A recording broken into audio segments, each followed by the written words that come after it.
I've been playing this way for years. I've always been shooting threes, handling the ball. I didn't look up to players for me to do that. I inspired myself in doing whatever I wanted to do. Have you had a chance to watch Victor Wembanyama play yet? How can you miss him? Rattles in another three. Cheat code type vibe. This is the cheat code. You got to get ready for this kid. He has the chance to be one of the best to ever play this game. The league's really in trouble when he comes in. Rejected at the rim. Get that out of here. Wembanyama. Oh, this kid is good. Everybody's been a unicorn over the last few years, but he's more like an alien. He's for sure a generational talent.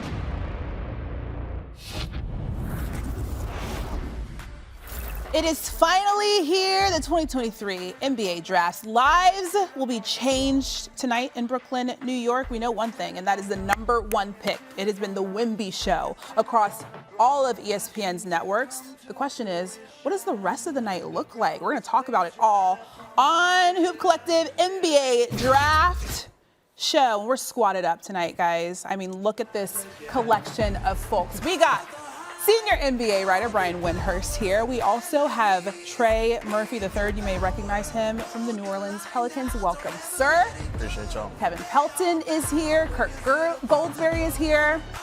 Excited. And I'm Christine Williamson. It's going to be a really, really great night. We're going to be here for 2.5 hours. So buckle up. It's going to be fun. I want to start with you, Trey, because you're the only one sitting at this desk who has actually gone through the draft process and been drafted, right?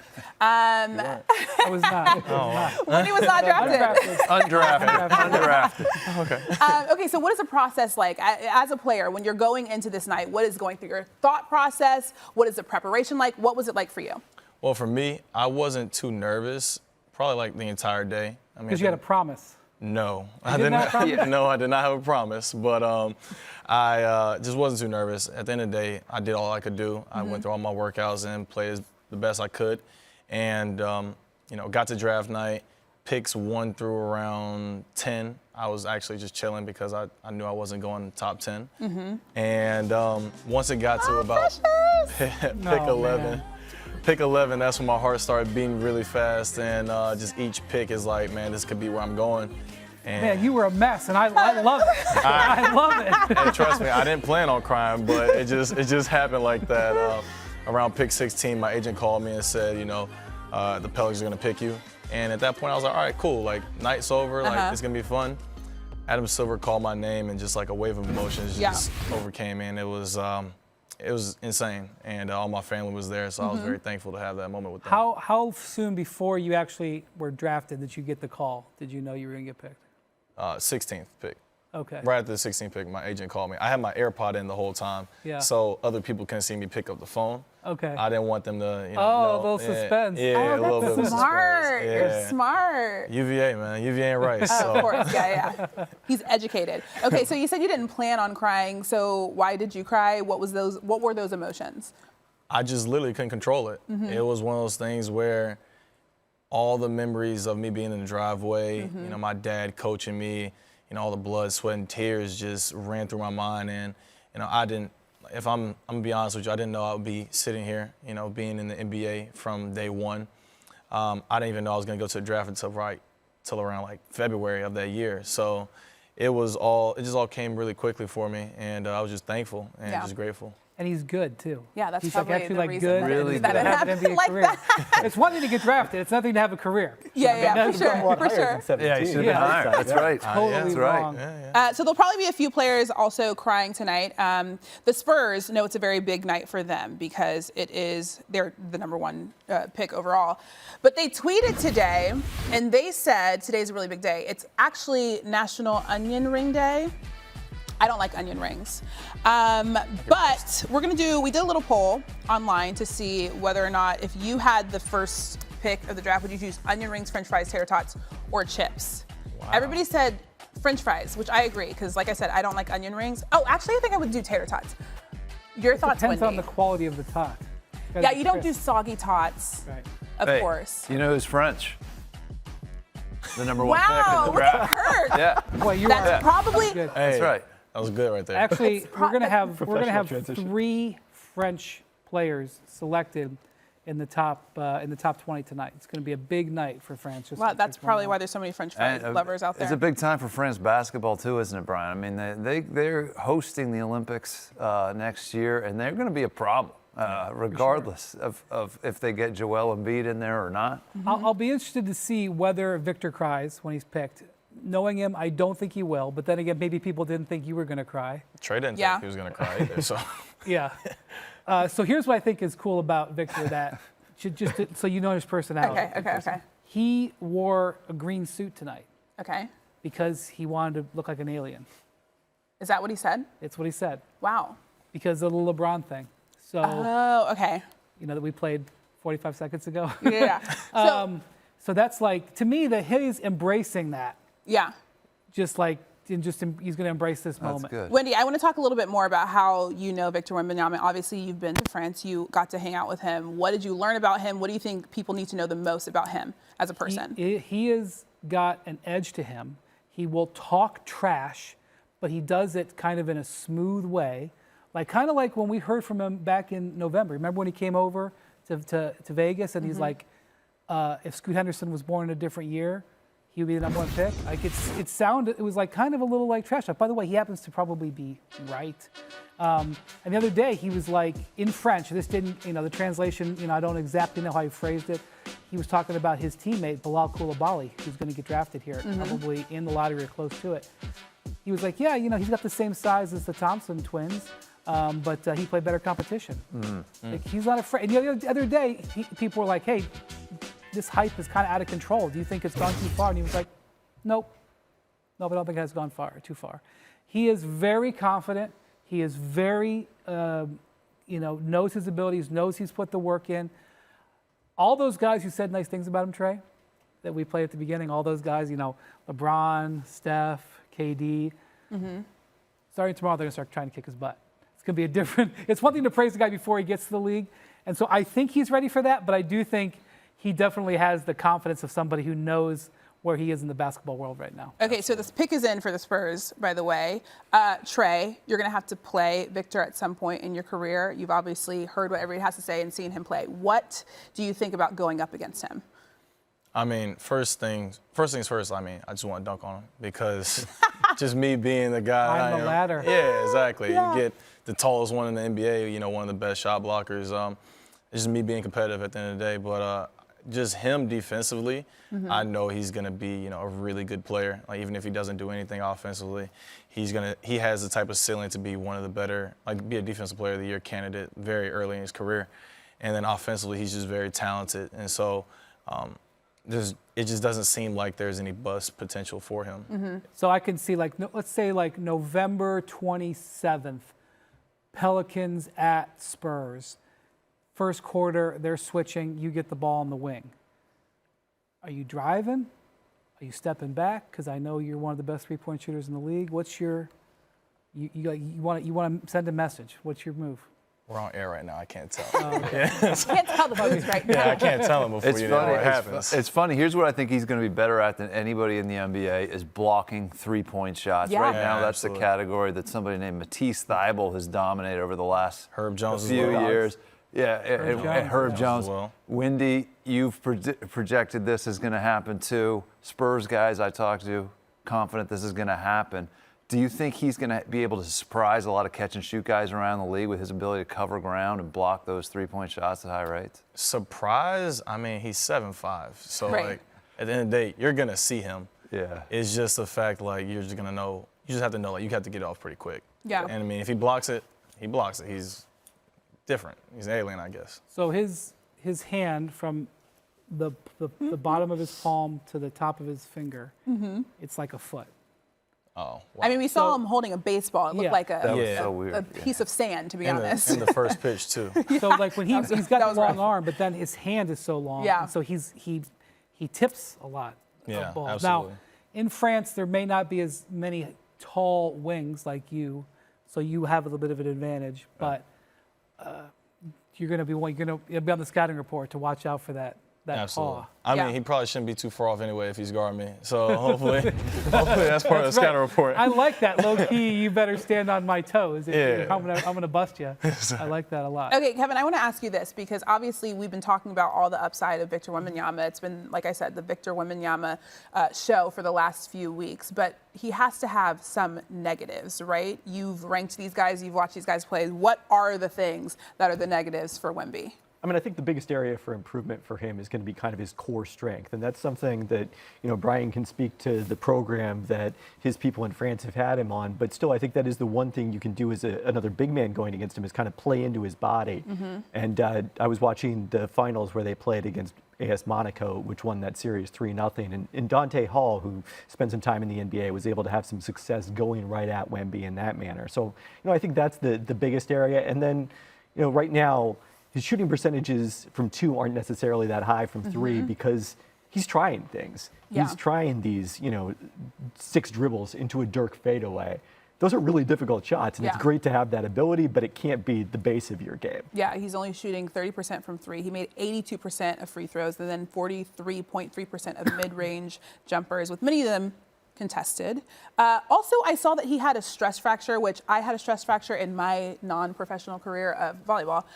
It's a tough injury. Is there any concern about whether or not an injury like that would be something that he carries into the league? He had a stress fracture. He had a couple of injuries last season. This season, he played clean, played every game. Yeah. Last season, he had a stress fracture. He had an injury in his rib, but his feet have never had an injury, and he's never had, they say he's never had a sprained ankle. Now this, I question, but. Wow, surprise. Okay, so I'm surprised this took so long, to be honest, because we all knew it was going to happen, but Victor Wembanyama has. His mom, Elodie, who's absolutely wonderful, and his father's name is Felix. His father was a track and field Jeez star. Louise. Yeah, his father is 6'6".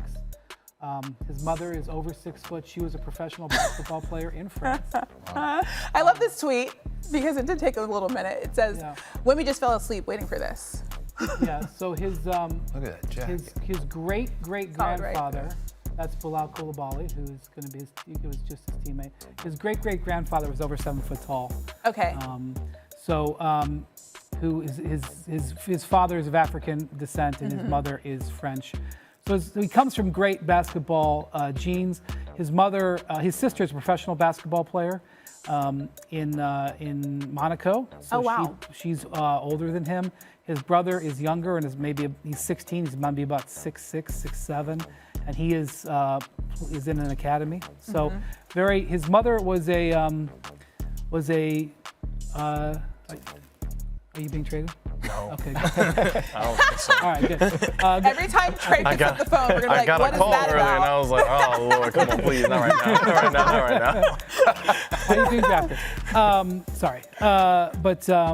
So his mom was specialized in coaching, especially she still does, coaches kids, like, youngsters. Wow. And so, it's a basketball-obsessed family. And obviously got off to a great start, great genes. And this is a big moment for them, obviously, because, he moved away at age 14 from home to prepare to get to the NBA. So he's already been away from home for 5 years, preparing for this moment. A lot of people, I mean, you say he's been preparing for 5 years. He also has been preparing his entire life. He's been treated like a star because they kind of knew where he was going. What has that been like for him? So when he went to high school, which he lived in a dorm room with the team that he played with, in just a suburb of Paris, really, Nanterre. And he went to high school right down the street. And he was growing like a centimeter a month. So that's kind of a lot. And so he still does to this day, eat 5 meals a day. And obviously in high school, you have one meal during high school. So they got a special fridge for him and they got an office where he could come eat during the set. He got special treatment. So he could come and eat, make sure he could have 5 meals during the day. So he was obviously supported by a lot. And he started to learn English. Trey, he was going around to play in Germany. He was playing in Spain. And even though he spoke French, all the basketball people spoke English. And so he realized, I better learn English if I'm going to be a basketball person. So he really focused on learning English and really learning American-style English because he wanted to be in the United States. And he actually had problems with his French English teachers who didn't like, he actually one of the worst grades he ever got. And I'm going to tell you, if you want to upset him, you want to talk trash to him next year, you'd be like, hey, man, I heard you got a bad grade in English. Oh. He visibly gets upset and is not happy with that teacher. Like, really is still not over it from last year when he graduated high school. So what was the issue? Was the issue with the teacher or was the issue with his English? No, well, I mean, his English is really good. Okay. But he said I speak English better than her. That's what he thought was an issue. So I'm telling you, he'll talk a little trash, man. He will talk a little trash, and he really studies up stuff. He'll know your game. He'll be ready for you, and you'll be ready for him, I'm sure. Can we briefly talk about the place he just landed to, Brian? The San Antonio Spurs. What do you know about him? Yeah, do you know anything about them? I don't know anything about him. No team in NBA history has had more success with international players than this organization. Just to put a bow on this pick, this is a poetic moment for that San Antonio Spurs franchise, and it's the perfect landing spot, in my opinion, for this player. Okay, so just so you guys know, the Hornets pick is a in big at number moment. 2. This is the first real big moment. Yeah, we've been having conversations, obviously, about Wemby, but the conversation was also like who's going to be taken number 2 overall. Kevin, what do you think the Hornets should do? I think Miller makes a lot of sense for them. I mean, I don't think it should be just about fit when you're making the number 2 overall pick, even with someone as important to their future as LaMelo Ball. You can't afford to pass on talent. We've seen a lot of mistakes that way. But to me, it's an open question whether Miller or Scoot Henderson is the second best player in this draft. Miller was second best in my stats-based projections because Henderson had kind of a relatively weak G League season this year. Well, for several days, our information has been that Brandon Miller is going to go number 2, and our excellent draft people, and Jonathan Gavoni being the lead of it, saw no reason to change that projection. And it's a huge, huge decision for Michael Jordan and the Hornets. This choice is one of those choices that could end up being a franchise-defining moment. Not just because of what Brandon Miller becomes alongside LaMelo Ball, but also they have made the decision basically not just to select Brandon Miller if they do, to pass Scoot Henderson. Yeah. And Scoot Henderson is a guy that a lot of people are extremely, extremely high on.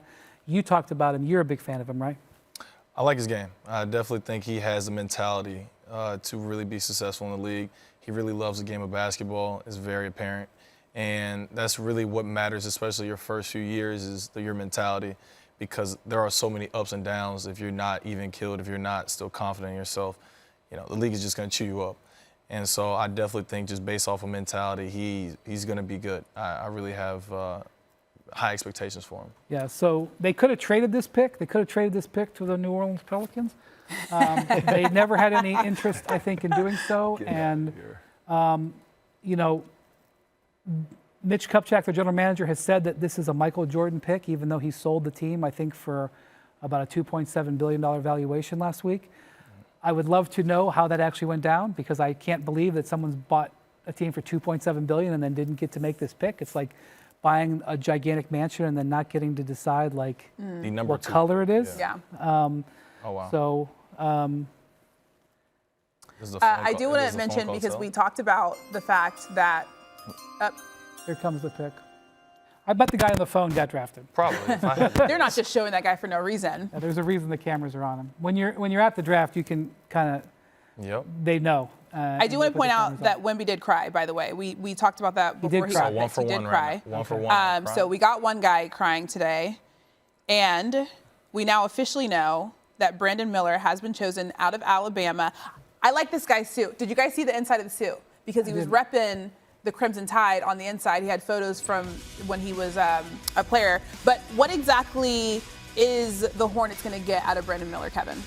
Yeah, I mean, I think this is a guy who possesses the skill sets that every team in the NBA is looking for. Is someone who's 6'9", athletic, maybe not hyper athletic, not as athletic as the Thompson twins who are going to go in a couple of picks here, but still a good athlete. And then really shoots it quite well, which is something that I think distinguishes him from a lot of the prospects at the top of this year's draft. I mean, obviously Wemby for a 7'3" center is an incredible shooter, but you get these next 3 picks, I think the big swing skill for these guys is going to be shooting. We don't have to worry about that with Brandon Miller. The question I think is, is he going to be able to create his own offense well enough to be a star caliber player? Yeah, I am curious because I feel like we do have to mention this. All the things that happened in Alabama during his freshman season, obviously it was a tragedy that happened, and a lot of teams probably looked at that situation. He did not get accused of anything. He wasn't involved in that situation, but he was still mentioned in the situation. Has anybody heard any teams having conversation about whether or not that would be affecting his draft stock at all? They vetted it. Most teams vetted it fully as much as they can. The Charlotte Hornets sent an entire group of front office executives and scouts to Tuscaloosa a couple weeks ago. I'm not sure everybody they talked to. Most of the teams, I talked to a handful of teams. Most teams said that they would not let that incident affect their draft status on him. I did hear of one team that was sort of yellow flagged him, but that team wasn't one of the top 3 picks. So I'm not sure what's going to happen, but the Hornets obviously felt comfortable and made this pick, and I don't think it had an effect on the draft process. The Hornets have had a couple of incidents on their team, in the last year. Miles Bridges pleaded no contest to a felony, and James Bouknight, the recent first-round draft pick, getting into some issues with the law. So they had to have been extra vigilant. I would hope that they would be on this. But it came out quite some time ago that the league wasn't going to warn the teams about it. So we'll see. And he's a prototypical player, Trey, of the current NBA, like yourself, tall and can shoot and can handle. I can understand why Charlotte is attracted to him alongside LaMelo Ball. I have a question because a lot of people compare him to Paul George, right? Y'all heard what he said about his GOAT, right? Is that questionable Who's at all? Who's your GOAT? Because if you didn't hear, he said his GOAT is Paul George. He didn't say, now he did say my GOAT is Paul George rather than the GOAT is Paul George, which I feel like is a different question.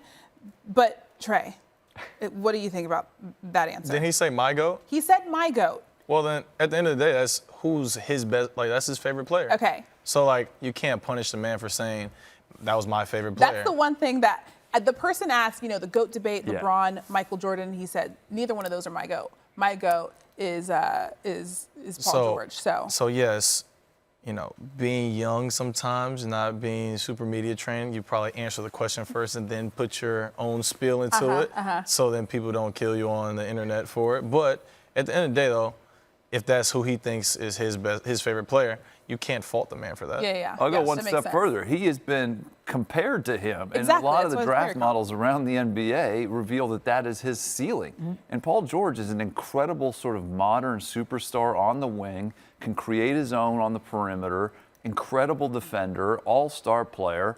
And I took that to say, man, that's who I need to get to. Those are the kinds of skills I need to develop. Yeah. It was a weird question. I did take a second, but then I thought about it. I was like, you know what? If he hits that ceiling, good for him. Paul George is probably going to be a Hall of Famer. Yeah, exactly. I'm about to say he's going to be a really, really good player. But you said, your GOAT is Kobe. Yes, absolutely. Yeah. Okay. Yeah, absolutely. That makes sense. I mean, is he the greatest player of all time?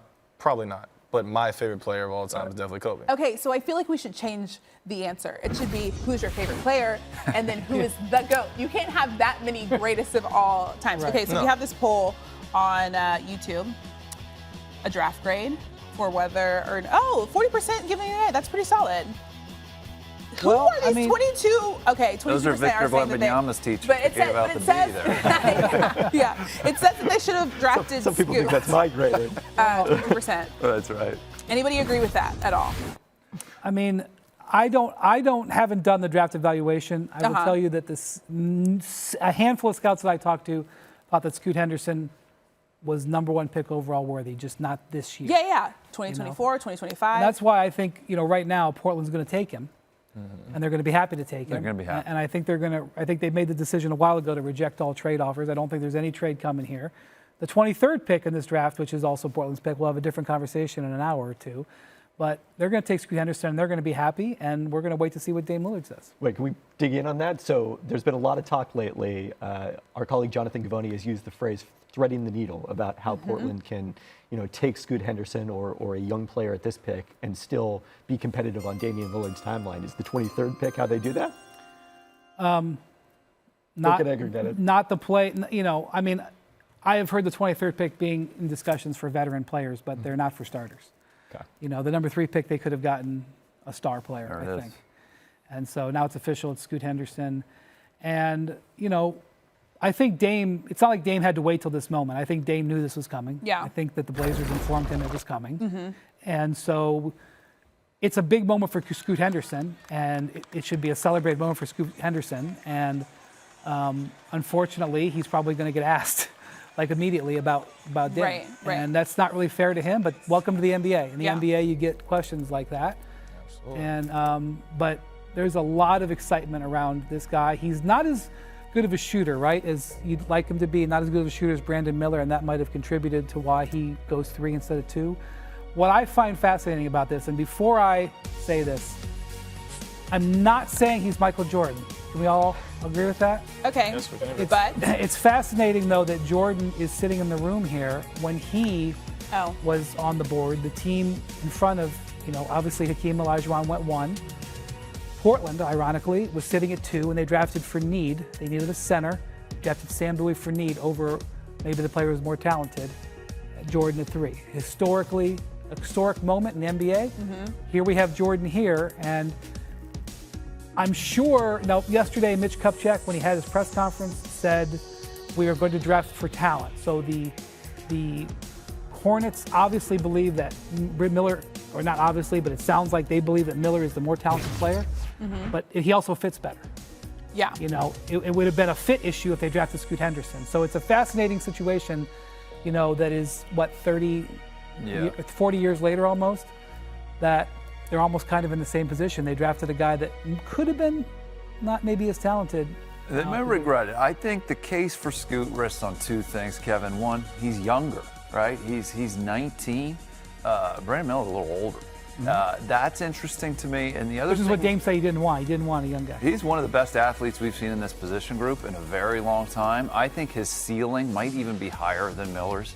It's just the most likely outcome, I think, that Charlotte is drafting on there, Kevin, not to get too nerdy, but I think people around the league might agree that Scoot even has a higher potential upside. Does he get there?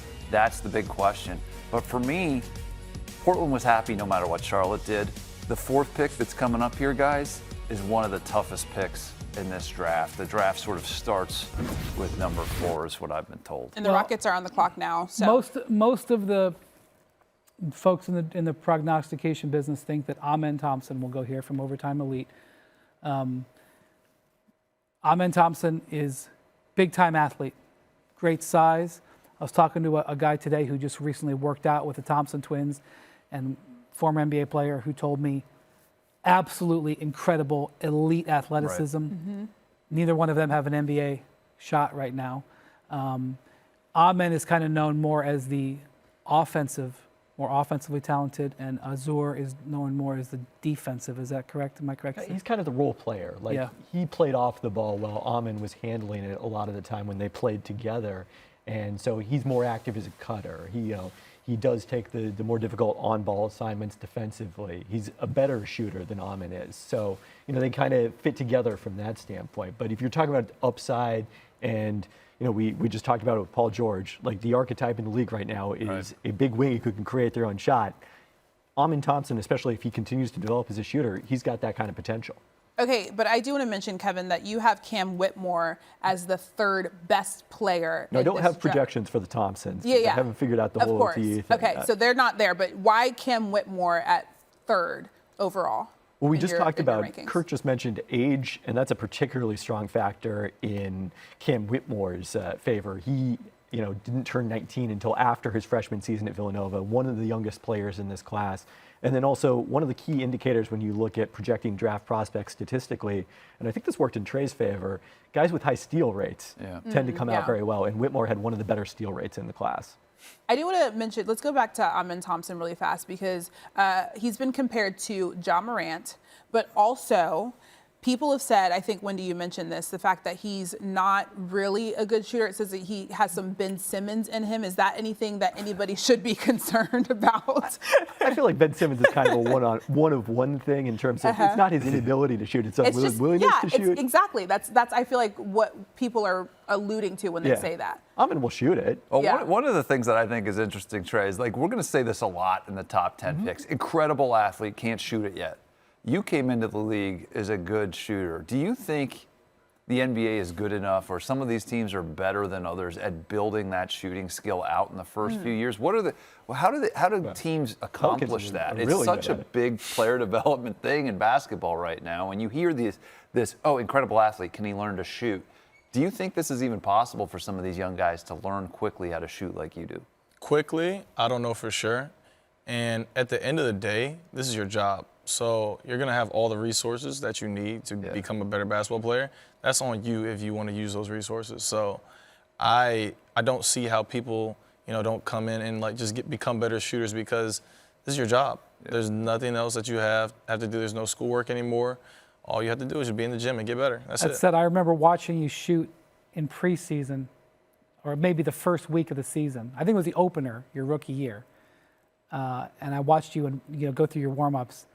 You'd barely been an NBA player. You could freaking shoot. So, I think it does help to bring it in to the game. No, absolutely. It makes it a lot easier. But, I definitely feel like guys can come in, and if they just put their head down and they commit to shooting the basketball, doing the right things, because at the end of the day, shooting isn't one set rule. Yeah. Like I shoot different from Steph Curry. Steph shoots different from Clay. But are you going to tell any one of us to start shooting like the other person?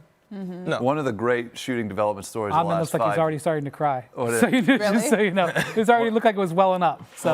One of the great shooting development stories of the last 5 years, 10 years, it happened in New Orleans when Fred Vincent and Lonzo Ball. Yeah, absolutely. Lonzo, top pick, obviously, had a real concern there. And if there's one success story that was as drastic as that, I can't think of it. And that's a great example of somebody. But Brandon Ingram, too, and then Herb Jones, who came in with you, that was the reson he fell to the second round. His teams were concerned about his shooting. It was interesting watching Trey and Herb shoot. I didn't even need to look at who shot it. I just watched the ball come to the rim. And one ball looked different than the other ball. No offense to Herb, he's worked and he's gotten a lot better. Hey. But all you do is have to look at the basket. I didn't have to even look. I just saw the way it looked going through the basket. No, I'm telling you, Herb wouldn't even shoot the ball in Summer League. And then as the season went on, he worked and worked. Yeah. And he's hitting open threes. And he shot around like 35% his first year. You can respect that. So here's where I think Amen Thompson becomes official from Adam Silver. The draft now begins, in my view. I think the Pistons probably would have traded this pick already if they intended to, but you never know. You do see on-the-clock trades.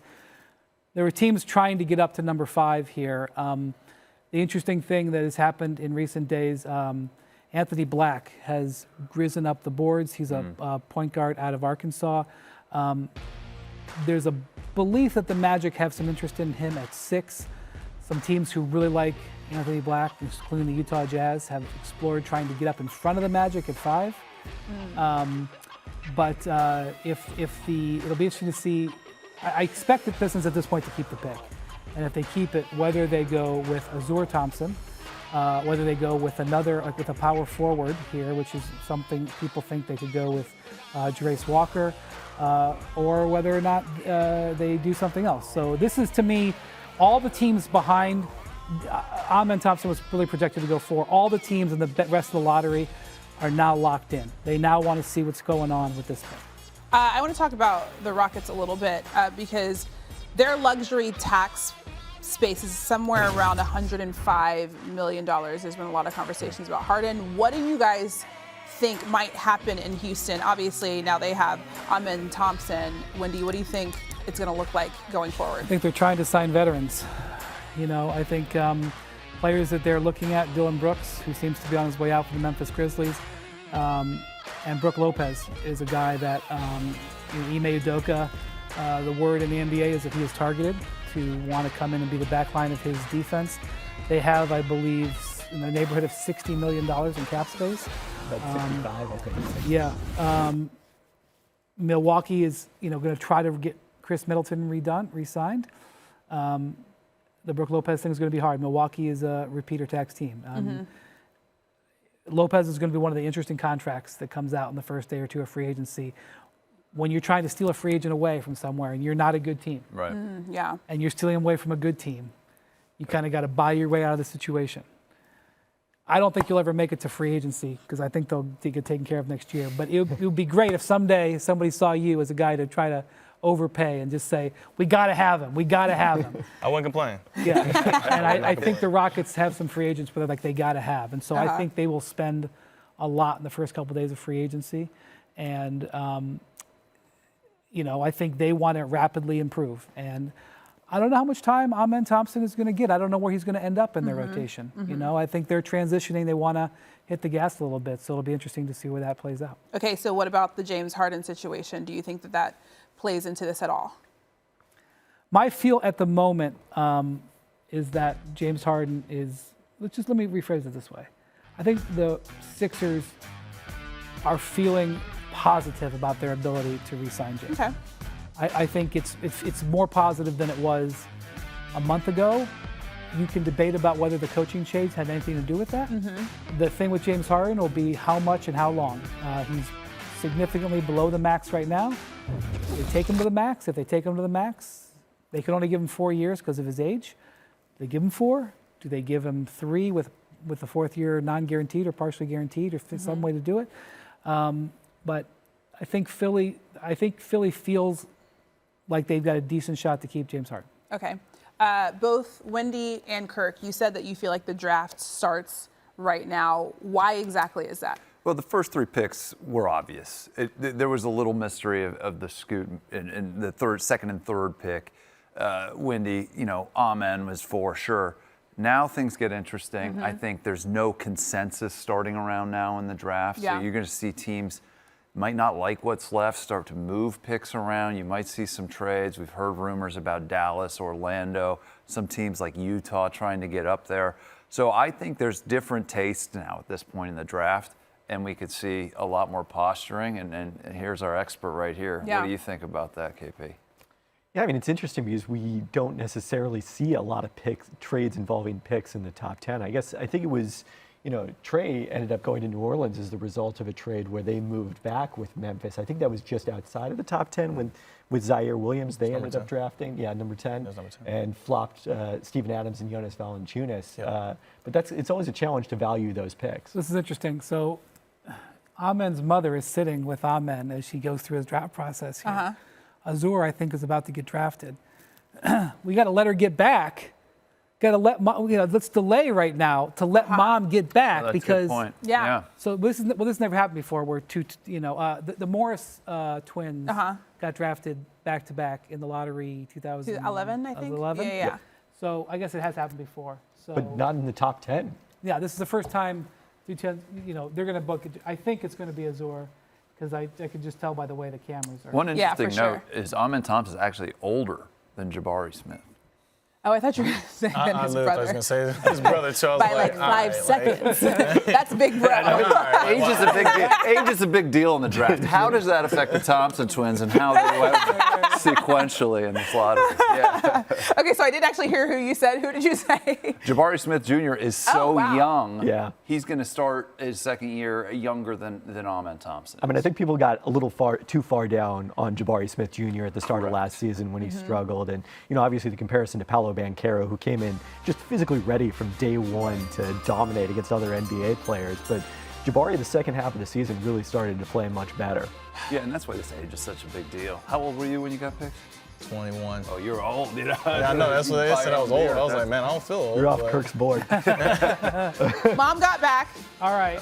She did get back. Oh, good. And you're right, Ausar taken 5th overall to the Detroit Pistons. It was so interesting to watch their conversation before the draft because they were talking about the fact that they've always been on the same team, but they have to split everything now because they're not going to be living together anymore.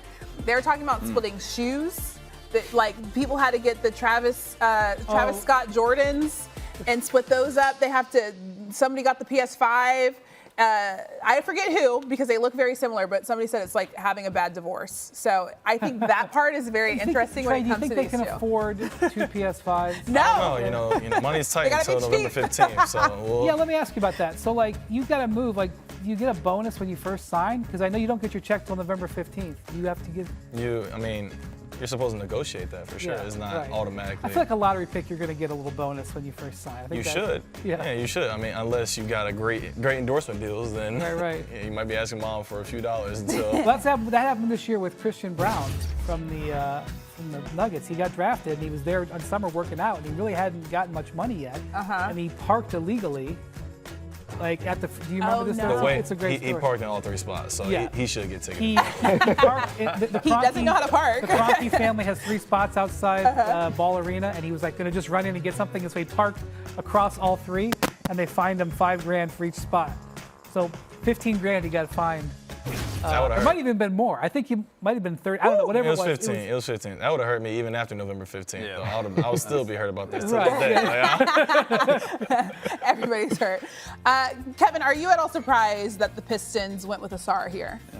I think interesting. We talked about Whitmore is a possibility here. He was someone that came up a lot in the context of this 5th pick to Detroit, but some reporting from Jonathan Givony that the medicals are a bit of a concern with him, and that's always I think an explanation for a lot of these picks that surprise us. Then there was some talk about them taking Jarace Walker out of Houston. And, it kind of didn't hit me for a while. Like, really? Are we going to add another power forward to this group that already has Marvin Bagley III and Isaiah Stewart and Jalen Duren and James Wiseman? And I think I'm forgetting someone in that group. That's why people thought too. they were going to trade back, because they might have been able to get Cam Whitmore, especially the Jazz. They could have maybe been able to get him at number 9. But there's also something to be said for taking your guy, Now, if the information that is out there is accurate, the Magic are going to go for Anthony Black. Anthony Black creates an interesting situation because the Magic have drafted point guards in 2 of the last 3 drafts with Cole Anthony and Jalen Suggs, and they also have Markelle Fultz, who handles the ball a little bit. He plays combo guard, but I'll be interested to see the fallout if the Magic go forward. Now, just because go guard. What's that? You not go forward, go guard. Go guard. Good job. And just because a team takes a player, I will say, just because a team takes a player, you can't necessarily assume that that player will stay there. Although the information came out in recent days that Orlando really liked him and really tried to work hard to get him in for a workout, because he didn't kind of want to go there, because he's like, why am I coming here? Because workouts are like taxing, right? Like, you got to fly in, teams put you through the paces, you're trying to limit them. How many workouts did you go to? Now that it's over, I can tell it was 14. 14. Yeah, it was 14. In 14 different cities? No, I went to 2. I went back, so there was 2 second workouts. Did you work out twice for the Pelicans? No, only 1 time. Okay. Yeah, only 1 time. And did the teams who worked you out twice pass on you? One of them did, yeah. Oh, interesting. Yeah, one of them did. We'll get more about that later, unless you want to talk right now. We'll save it for later. Okay, so Orlando's pick is in, guys. Kevin, what do you think that the Magic should do here? I don't know that I have a strong feeling about this one. Okay. I mean, one of the nice things about where Orlando is right now is they've developed a good enough young core that, I think they can go for the best talent available and not feel like they need to fill a specific need at this point. I mean, you've got a strong front line with Wendell Carter Jr., Franz Wagner, Banchero. Guard, obviously, like a position you need to solidify, but they've, as Brian talked about, have a lot of options at that position, but maybe no one with as high an upside as they think Anthony Black has. So you think they're going to go with? I think Black. Okay. I think that makes a lot of sense. All right, we'll see what happens there as their pick is in. I want to talk to you, Trey, about something, because when he was talking about how many practices you went through. The pick is? I think you're frozen. I'm like, wait, are we getting it? Adam Silver is saying it now. It is, in fact, Anthony Black. Hold on, we have to talk about his lace shirt underneath. I'm a fashion guy, but I don't think I'm there yet. Really? So, nah, I'm probably not going to get to the lace shirt. The lace and the pearls? His hair is spectacular. Good hair. Yeah, definitely it's pretty good solid hair. hair. Sure. Didn't get that in Fayetteville, that's sure. Probably not, if I had to guess. Okay, so Anthony Black goes to the Orlando Magic at number 6 overall. What are the Magic getting, Kevin? Yeah, I mean, this is a guy who fits a lot of the mold of what they've been looking for in terms of they love, this front office loves long athletes, particularly guys with size at the back in the backcourt. Markelle Fultz, he's smaller but plays, I think, bigger than his listed 6'4". He plays kind of like, a 6'5", 6'6" guy, and Black is. I know it doesn't make any sense anytime I see that. I thought he was 6'6". I watched him play all year at UW, but I thought for sure. So that's generally been the kind of players that they've tried to collect. Cole Anthony was maybe a different style of player in that spot, but a versatile, interchangeable defensive group. A month or two ago, where was he on the boards? Like, I feel like he's been a riser. I don't know exactly. Yeah, maybe around 10. Yeah. Yeah. This guy can dunk too. He reminds me of Josh Giddey, like a hyper-skilled, bigger, passing point guard. There's a theme here. The shot is a work in progress. But he's a heady dude. Like, this is a guy and he's very young, again, another theme, but he is a smart basketball player who's going to make, hopefully, a great playmaker and help that Orlando offense. Now, they have Franz Wagner, who's also sort of described in that similar way, a bigger playmaking guy. So they're stockpiling talent. A lot of these teams we've just seen draft, Houston, Detroit, and now Orlando, really impressive stacks of young talent. Now they've become player development. So I want to see if Orlando makes a move later tonight with the 11th pick. Orlando has been active recently in making offers for established players. Jeff Weltman, their GM, hasn't said this to my knowledge, but there's some indications that Orlando wants to hit the gas pedal a little bit after a very slow rebuild, and that they may want to cash in some guys on their roster or picks to help. That 11th pick, there's some teams that have interest in moving to 11. I would keep an eye on the Spurs, because the Spurs have some interest in drafting Bilal Coulibaly, who was Victor Wembanyama's teammate in France. By the way, Popovich said he would like to do a somersault to celebrate Victor Wembanyama. He said this a few minutes ago, but he is afraid he would be out for three weeks. I can't remember if he said 3 What weeks. is a somersault? That's not a cartwheel. It's a somersault. Humble forward. That would be fun to watch. Yeah, but I think he meant cartwheel. I think the expression from my former boss, he wants to do cartwheels. What sounds better though, somersault or cartwheel? You're doing cartwheels. Can anybody do a cartwheel? I think it's easier to do a somersault than it is to do a cartwheel. That's why I feel like Pop means a cartwheel. No, cartwheel's hard. Yeah, I'm sure he means what he says. Of all people, I'm sure he means what he says. Oh, that's very true. Okay, so Cam Whitmore still hasn't been chosen. Do you feel like the Pacers are going to choose him at number 7? I mean, Indiana has pretty consistently been linked to the power forwards in this year's class. Yeah. You've got Jarace Walker is probably the top-rated player who's still on the board. I also really like Taylor Hendricks from UCF, who's a little bit better shooter, but not maybe the playmaker that Jarace Walker is. And those two guys are both out there. Now, the one thing you start to wonder, if with both of those guys out there, can we as Indiana move back a little bit and still get one of those two guys? Well, they have so many picks, don't they, Kevin? How many picks? Indiana has 4 picks in this draft. They had 5 before yesterday. Then they traded 2 for 1. They've been looking to trade possibly this pick for a player, especially a potential wing player is what they've been looking for. So this is a pick that could be moved. So the Pacers have 7, 26, 29, 32, and 55. The pick is in. Adam Silver is telling us who they pick. Spoiler alert, I actually already know who it is. Wow. Wow. So they went with Bilal, who, Wendy, you've seen him play. You saw him play in person. What are the Pacers going to get I out got of to him? tell you, if you'd have told me 3 months ago he was going to go 7th, I would have been very surprised. 7'2" wingspan. I saw him play in practice. I saw him play in 3 or 4 games.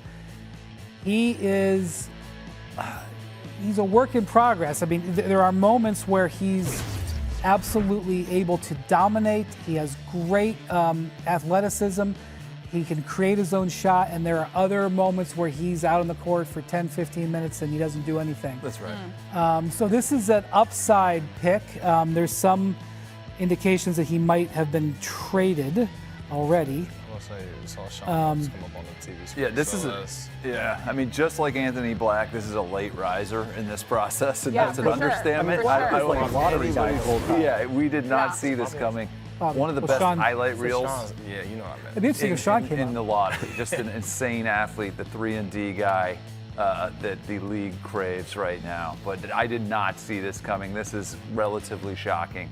And we were talking how many workouts Trey did. He said 14. Bilal hasn't done any workouts, so he hasn't really been proven yet, hasn't really been seen in person by any of these teams unless they went over to France to go watch him play.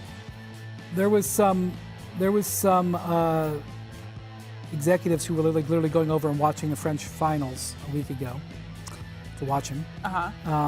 And although people had a lot, I remember when I was sitting at a practice watching Victor Wembanyama, there was a general manager sitting next to me at the practice, and he was videotaping Bilal, and that was in January because I think he was really focused on him. 7 is a bit of a reach here, and normally I don't know a lot of these players because I don't have time to watch a lot of them. In this case, I do know this player, so I do like his upside, but 7 is that's interesting, and it seems like the Pacers are not going to be keeping him. I don't want to get ahead of myself here.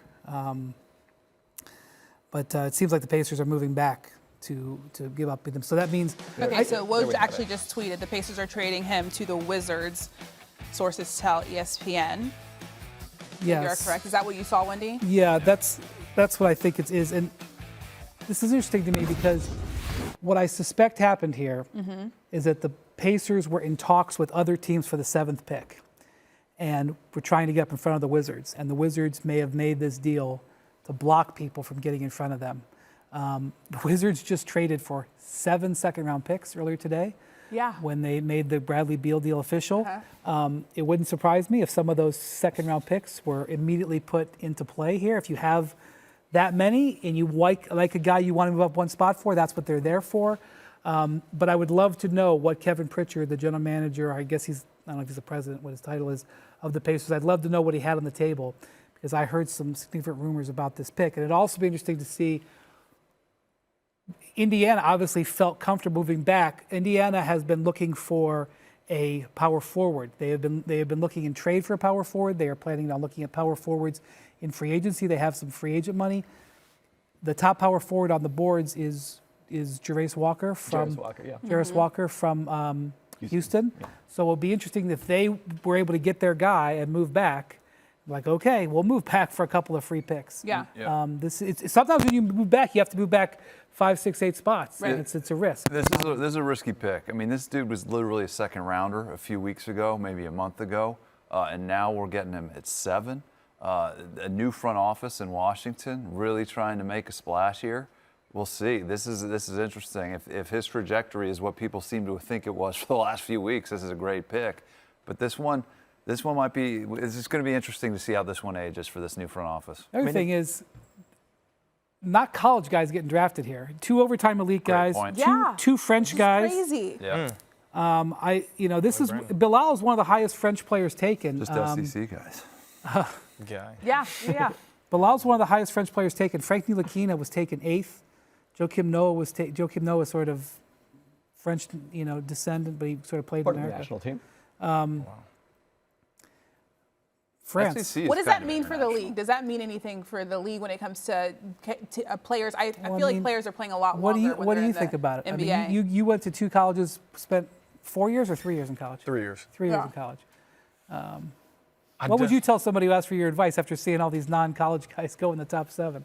I mean, everybody's experience is different. Everybody's journey is different. And I would say college definitely helped me mature because, I was a late bloomer. I got into college around like 6'5", ended up growing to 6'9". So I needed those years in college to, make sure I was developing and maturing.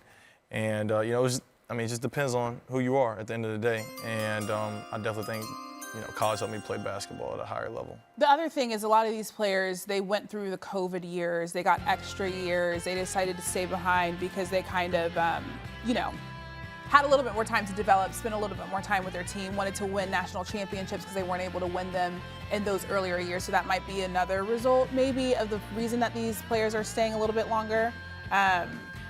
people, by the way, on YouTube not buying the Wizards' recent trades. I think the Wizards, well, let me just say, this one, not so sure about. I think the Wizards have done okay. Okay. Quite frankly. I mean, they got those picks as well. But the Pacers are indeed going with Walker out of Houston. Power forward that they need. I still think they might be in the market, potentially in free agency or in trade.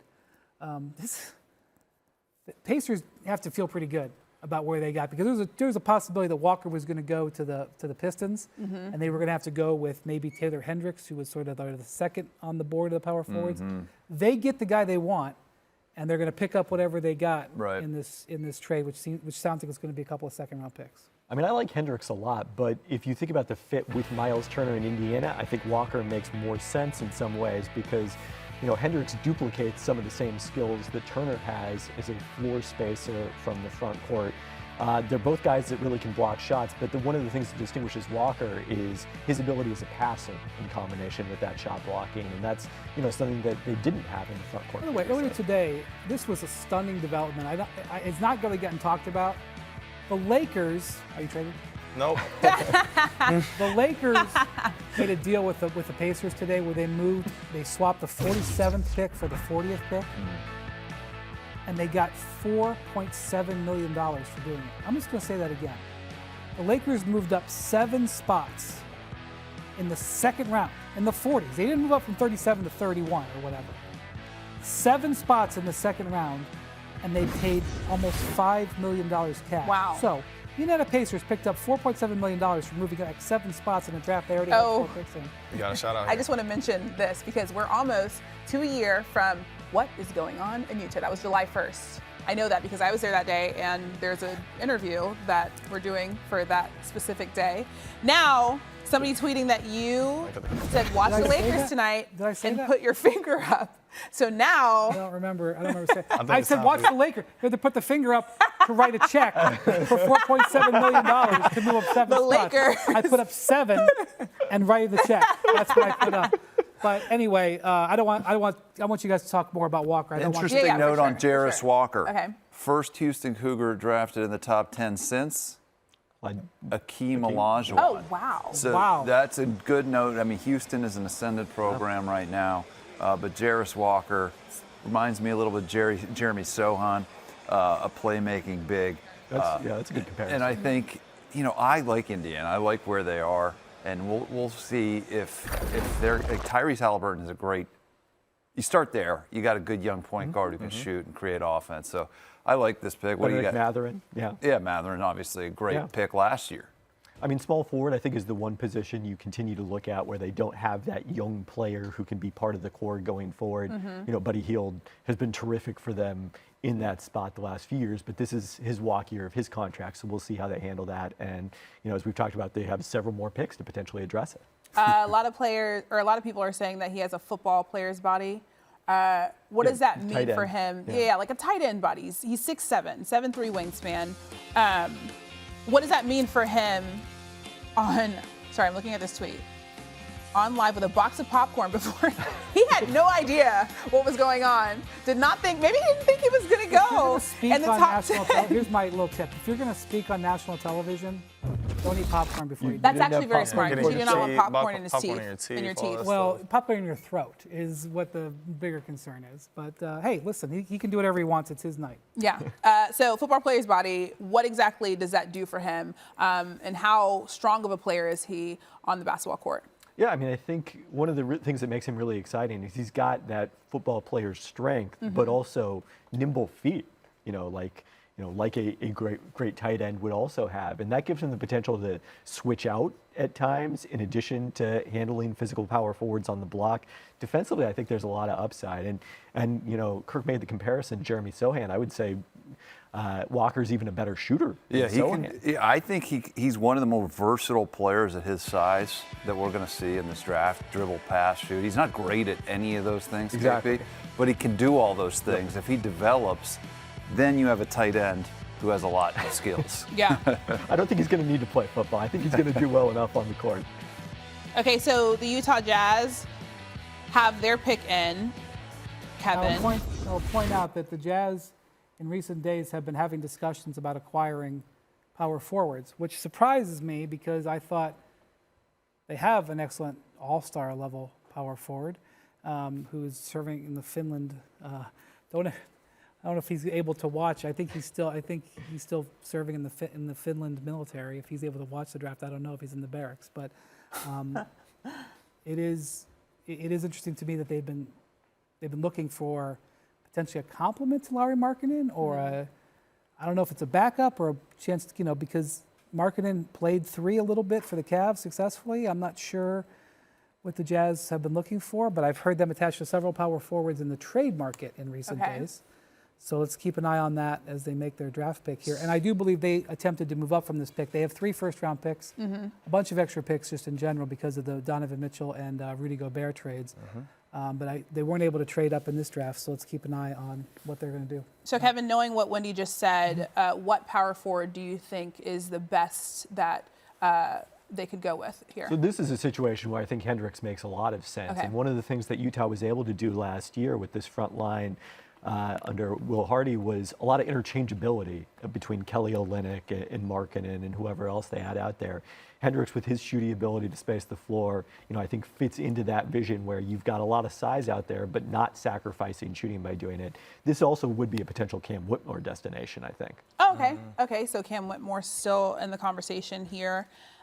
You like Cam Whitmore maybe you really like Cam Whitmore, and the teams don't seem to like him as well. I haven't seen his medical. Jay Billis also likes Cam Whitmore, by the way. Right. Jay Billis has him as the best guy that's left and available here. So obviously, let's talk about the Utah Jazz a little bit. They have roughly around $67 million in luxury tax space. Jordan Clarkson is a restricted free agent. Unrestricted. Unrestricted. Oh, I have him as restricted. That's unrestricted free agent. So what exactly do you think that the Jazz need to do here, Wendy? Well, they need to potentially they need to find a good number for Jordan Clarkson because he's a guy who you're eventually going to want to trade probably. If I may be so blunt, they need to sign him to a contract that makes sense to trade. They probably need, they need size on the wing. Walker Kessler was a terrific addition for him. Ended up being first-team All-Rookie. Lauri Markkanen, great size. They need, some size around the perimeter. So that's why I'm mildly surprised that they may go with the power forward here. Okay, let's talk about some picks. Oh, it's in. Adam Silver saying it now. Taylor Hendricks. There he is. That's Taylor Hendricks oh, pink out suit. of UCF. So you're right. I feel like you're a prophet of sort. So tell us again what Utah is getting out of Taylor Hendricks here. Yeah, so this is interesting. We've been talking about Coulibaly's rise and Black's rise maybe late in the process. Yeah. In Hendricks' case, it was at the start of the season. Came into this year, I think he was like the number 49 consensus recruit, the highest recruit ever to go to UCF, I believe.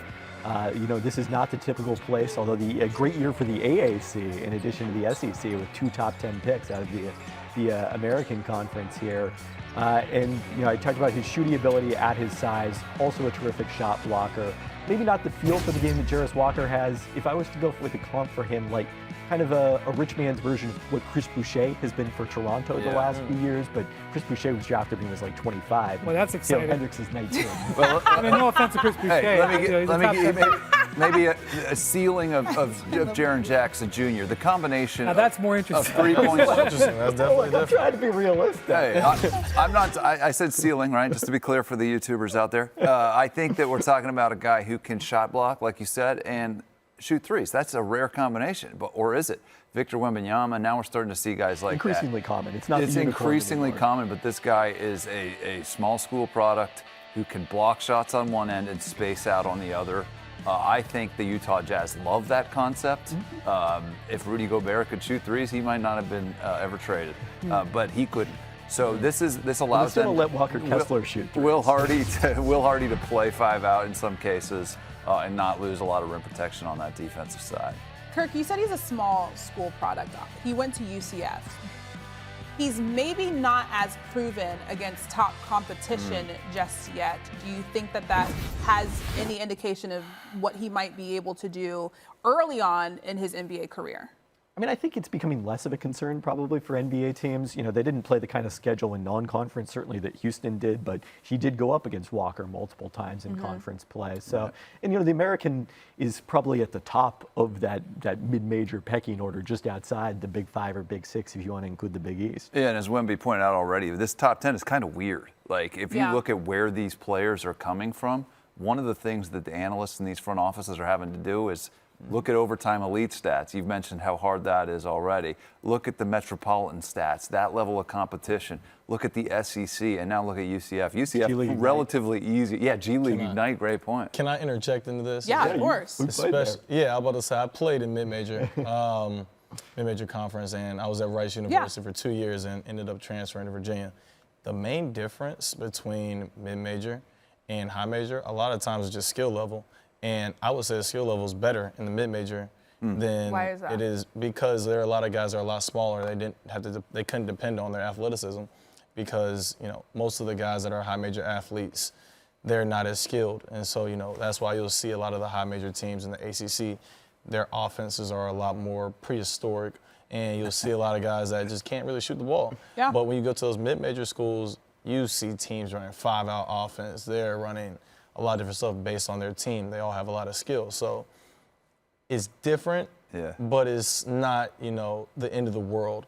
I know when I first got to Virginia, I thought it was going to be such a big difference in, the skill level and just the overall talent level. And it was it's different for sure, but it's not something that's going to blow you away. So, I definitely think the guys from the smaller schools, they have a little bit of a chip on their shoulder because everybody doubts what they're able to do. Okay, so knowing you went from Rice to Virginia and then to the NBA, what exactly was that transition like? What skills did you use that you felt like you learned playing at a mid-major versus playing at Virginia? That's a good question. In all honesty, I feel like shooting was always my biggest thing. I think as I got older, I was able to mature more and I was getting stronger, so then I was able to handle the ball more. And attacking closeouts was a big thing once I got to Virginia. I played more of an NBA style. I was catch and shoot off the ball, and I didn't have a lot of on-ball reps like I did at Rice University. And I think that's what guys are going to have to realize is when you get to the NBA, you're going to play off the ball 99% of the time unless you are a point guard. There's already a guy that makes $35 to $40 million. Right. He's going to have the ball in his hand. You have to learn how to eat without having the ball in your hand. And that's why, a school like Virginia definitely helped me a ton, and it helped speed up my process on getting acclimated to the NBA. So we do have a trade here. Woj is reporting. So Dallas, as you may remember, tanked at the end of the season to keep this draft pick. Right. And they've traded it to the Oklahoma City Thunder. Now, a couple things here. This is a salary dump trade. They're dumping Davis Bertans to clear some room. It is a little interesting to tank and then salary dump, but Dallas has been in recent days trying to make a deal where they use Davis Bertans and the 10th pick to swap picks with somebody. They've been talking to teams in the teens where they would swap picks, pick up an asset. So we'll see. I suspect there's going to be another part of this. There's going to be something else that is going to be in conjunction with this for Dallas. Otherwise, it doesn't make sense. Well, they're getting to 12, so they're only moving back 2 spots. I understand, but it wouldn't surprise me if they do something again. The other thing is, Oklahoma City has a guy they like here. Now, we'll see what it is. Oklahoma City was worried about who was going to get the Dallas pick. Okay. Now, remember last year, Oklahoma City jumped up and traded for the pick right in front of their pick when they made a deal with New York. And this is them again, using their extra picks and extra cap space to move ahead. So let's see who Oklahoma City wanted so bad that they were afraid somebody was going to jump to 10, because Dallas's number 10 pick was very available. And so they didn't want to get leaped. Leapt. So I want to see, it's always interesting who Sam Presti has his eye on. Okay, so the pick is in. Adam Silver is announcing it now. Oh, wow. Okay. My guy, Excel guy. Okay, so Cason Wallace, what are they getting out of him? I really love Cason Wallace. And from Kentucky? I think it was an interesting comparison between him and Anthony Black, both point guards in the SEC. Wallace isn't as big and as long as Black, and probably not as good of a passer, but terrific steal rate, one of the best steal rates in the draft, a physical defender. work in progress offensively, but I think a better shooter than Anthony Black at this stage of his development. I mean, I view him as kind of in the Patrick Beverley, DeAnthony Melton type of mold. Okay. Maybe, not the huge upside at point guard that you want with a top 10 pick, but someone who can be a really important role player. And then you look at OKC, a team that already has Josh Giddey at that spot, has playmaking with Jalen Williams. They don't necessarily need another pick and roll ball handler. They need complementary pieces, and I think Cason Wallace can be that kind of guy if he's headed to Oklahoma City. Does anybody know what this suit that he's wearing with the HBT means?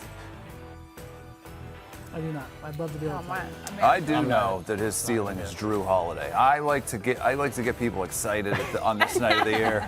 But Drew Holiday can play on ball, off ball. This dude is ready to play defense right now. But I think Trey's point about coming into an environment, and you're an off-ball guy now. He can do that. That was, I liked you. You should speak to the rookie transition program this year and tell them that. If they are willing to pay me, then I would definitely speak. So this is an interesting fit in Oklahoma City. They have guards. They have some very good guards. They have, obviously their star, Shai Gilgeous-Alexander. Right. Josh Giddey is already kind of their sort of combo guard who comes off the bench. They have Lou Dort, who plays on the perimeter. They have Jalen Williams, who plays on the perimeter. They are such a young team, and they're going to be drafting a lot. They're going to have a full roster. They obviously really like him and traded up to get him. When you trade up to get somebody, it means it's really important. And don't forget our man Jett. Don't forget Jett. But this is a good young team. Lots of young players with a superstar at the front now. All right, another superstar that was drafted number 3 overall to the Portland Trailblazers. That is Scoot Henderson. Billy thinks Monica McNutt is killing it with these interviews tonight. She did an interview with Scoot earlier. Take a listen.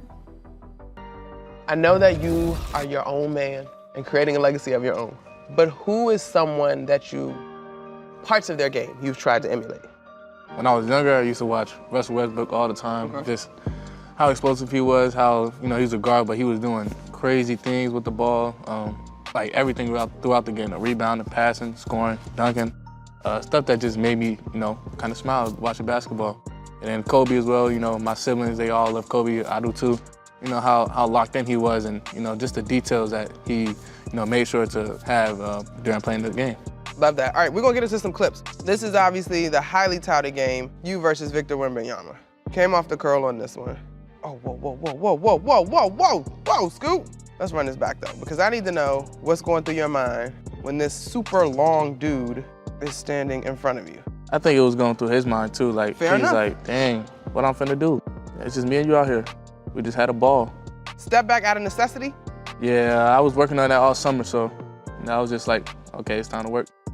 That time you go into the gut of the defense. What were you thinking there? Dude, he kind of tipped the ball a little bit, but not enough to where he could poke it like out my hands. So I got big hands, so I kind of wrapped it around and threw it between my legs and just kept going, and then I finished. Technically, a reverse layup is very fundamental, but working on creative finishes, is that something you drill? Yeah, something you just gotta always have. Make sure you do a couple of those each workout. What's your go-to move? Because that's 2 times now I'm seeing you go behind the back. Yeah, behind the back, it's like you can't really steal it. So, and it's always like a good snatch back. If you going fast, you change the pace behind the back. So right here, I wanted to kind of like boom quicker, but Mika was right there, so I couldn't go back further. This one, you're gonna get to the rim. It's going downhill. Pump fake. He was blocking everybody's shot. He's pretty long, so I knew he was gonna go for that one as well. Like he's kind of easy to read when he's down there, as in like, length and, what he goes for. Yeah. And the dude that was on me, I knew he's playing aggressive as well, so. So change of speed, change of direction are fundamental pieces of your game. Definitely. You stop on a dime here and you get 2 bodies up in the air. Yeah, that's what I do. All right, so Rookie of the Year poll on YouTube. Overwhelmingly, Victor Wembanyama. He's a favorite. You guys agree with that statement? You got to play 65 games now to qualify for this award, You know correct? for sure whether that applied to Rookie of the Year? Brian Windhorst, does that apply to Rookie of the Year? I believe so. So that's the big thing. I think Brian would circle it Maybe too. I don't. I mean, I don't know for 100%. So Let's hope so, as a Spurs fan. I would like to mention before we talk about the pick that's that we now have King McClure sitting with us on the desk. So Wow. At number 11. Okay, this is a Jett surprise. Howard. This is a surprise pick. This is Juwan Howard's son. You know, excellent size, right? You guys talk about what he does. I don't know him as well as you do. The nerds love this guy, size and shooting, and I think, you know, he's Juwan's kid, so he's got sort of that second generation NBA thing going, which has proved to be pretty successful in a lot of cases. What did your model say, KP? Yeah, I think had him pretty solidly in the teens, but this is surprising how high, because where the Michigan guard we expected to go in this range was Kobe Bufkin, who was someone who had been rising quite a lot in the draft process recently, ahead of Jett Howard, we thought, but here we are with him in Orlando. Yeah, he's a great shooter, great floor spacer. I mean, he has a really good feel for the game. I like his pace. He can step out and shoot it. It kind of gives me a little flash of Desmond Bane, maybe a little bit, but a little bit taller. Yep. But I really like his feel for the game. His ability to step out and be able to shoot the three from a long distance is something that a team could really value. Didn't have the greatest year, right? No. Didn't. Really didn't. He had an ankle injury that slowed him down a little bit. Yeah, and there's some intel stuff around him as a teammate that I have heard from multiple teams that I think is, but it just makes it even more strange to me that he's picked this high in this draft at that position. So this is a reach in my opinion, but analytics love him. He is high on a lot of the nerds models. But not more than Cam Whitmore. Yeah. I mean, if you were going straight off Cam Whitmore, really the big slider here. Yeah. And also, you know, there was some miles ahead, Gradey Dick going here. A lot of people thought he'd go in the top 10. He has slid here. I would have taken Dick over Howard. I'm taking Dick over Howard too, 100%. Good size, right, and good shooting. You know, 6'7", yeah. I guess that's what Jett Howard is. And that team was good. I mean, the other concern with Jett Howard, the Michigan team underperformed. And well, they're going to have two picks on potentially in the lottery here, and they didn't make the tournament. That's exactly right, And arguably one of the best bigs in college basketball. I mean, that was one of my takeaways. I watched the Indiana-Michigan game earlier this week to scout Bufkin, since I hadn't watched a lot of him during the season. And the first half, it's Bufkin and Jett Howard kind of throwing entry passes to Hunter Dickinson. It's like, okay, well, I guess I know Kobe Bufkin's good at entry passes. I don't know when this is going to be Let's talk useful. negatives, because you know I like to throw in the negatives a little bit.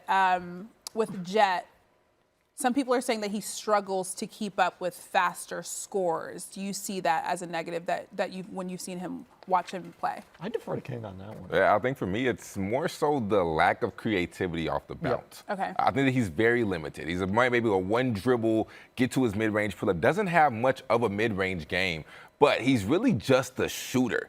Doesn't really have much creativity when it comes to his handle. In transition, he can do it a little bit, but doesn't really have the creativity we like to see typically guys who are 6'6", 6'7" have. So I think his limitedness on the offensive side can maybe be a negative factor. So Orlando comes out of this, the Anthony Black sort of fits where they thought.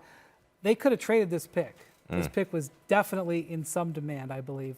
And so not only do they not trade it, yes, they go with this. And so that's interesting. I mean, Jeff Weltman and John Hammond have a mixed bag. Yeah, so I think you could, that's a great point, and I think that's fair to ask right now. Why not trade back here? Yeah. And Jett Howard's probably available 4, 7, 8 picks down the road.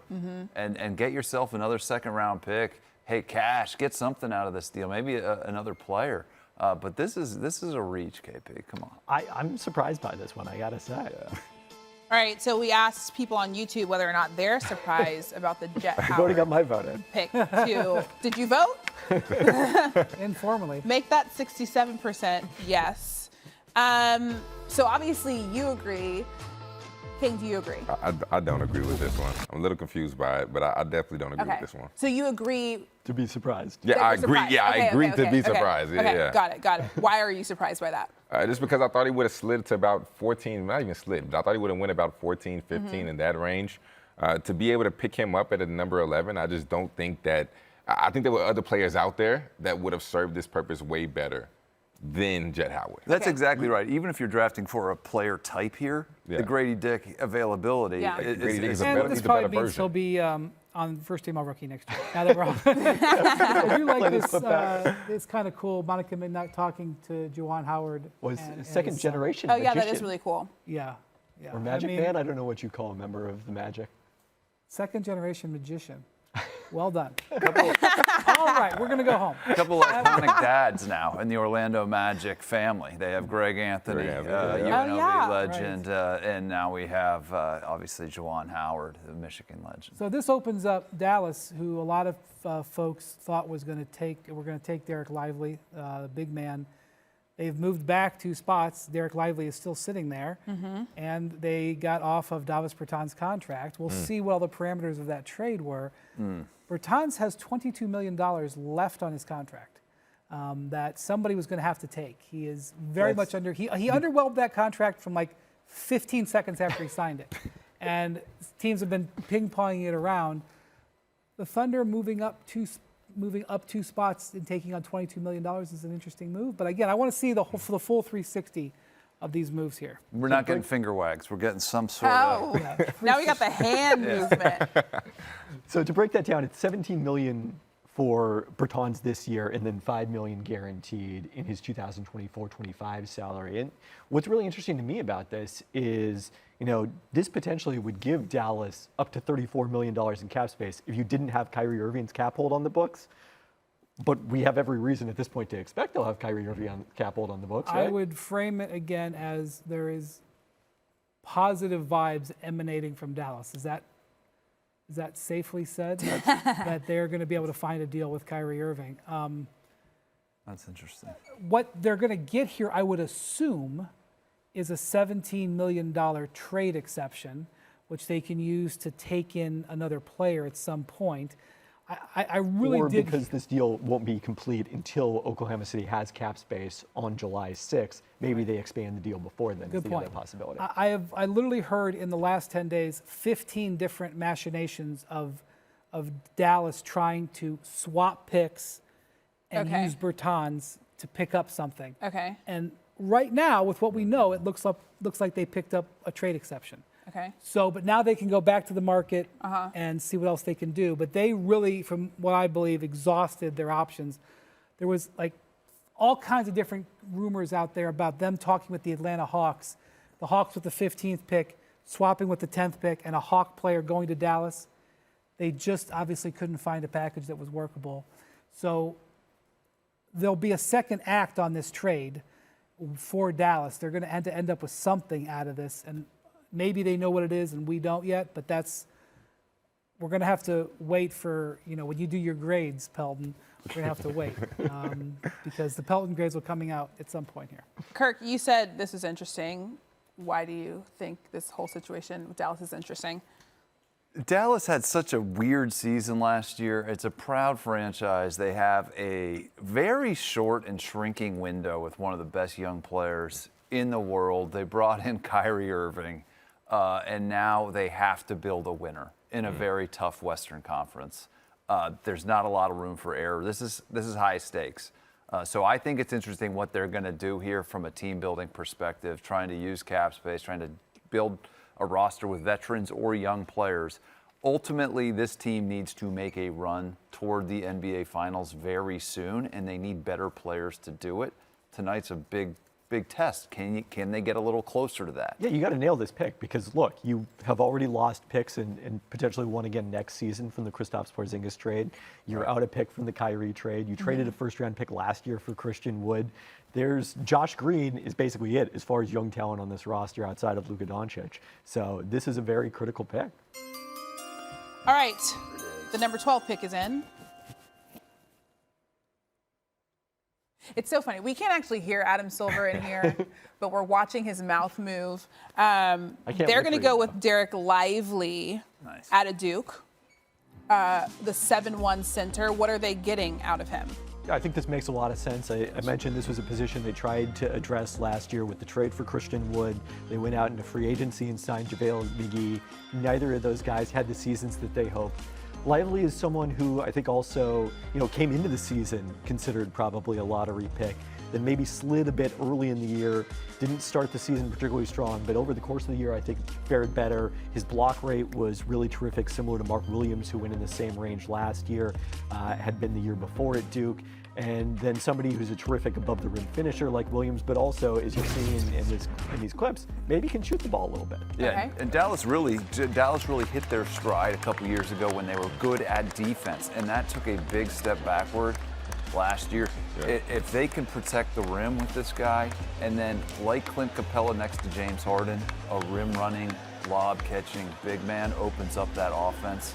They need to pressure the rim with Luka and their lob threat, and this guy could fit in. I like this pick. I do. When you look at the whole Duke team last year, Dereck Lively kind of battled with injuries, but when he was on the floor, their defense became really elite. Yes, they were long, but his rim protection, averaging 2.4 blocks per game, made their defense special. Right. He's not really a big where you can throw it in, but you don't need him to do that.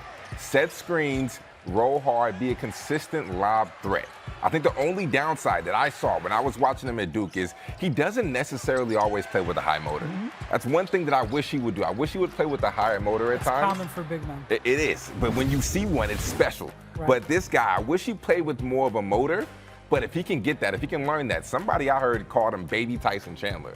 And I kind of sort of like that a little That's bit. a big name in Dallas, Texas, isn't it? Yeah, that's a big name in Dallas, Texas. You're saying he needs to be a little more lively, which is also pretty ironic. Wow. I love that. Well done. Some people also saying that he's a gentle giant. King, do you agree with that? Yeah, he is. And I think that goes with the whole motor, because typically when you see guys that play with a motor, they never get the whole gentle giant name thrown at them because they're considered dogs. They're considered a beast. Yeah. So you're not going to call somebody a gentle giant if they're playing hard all the time with the motor. But I'm hearing he can slowly step out and expand his jumper and shoot from the three, and it's actually looking good. So maybe he has a potential to, space the floor a little bit, but his rim protection would definitely help. Yeah.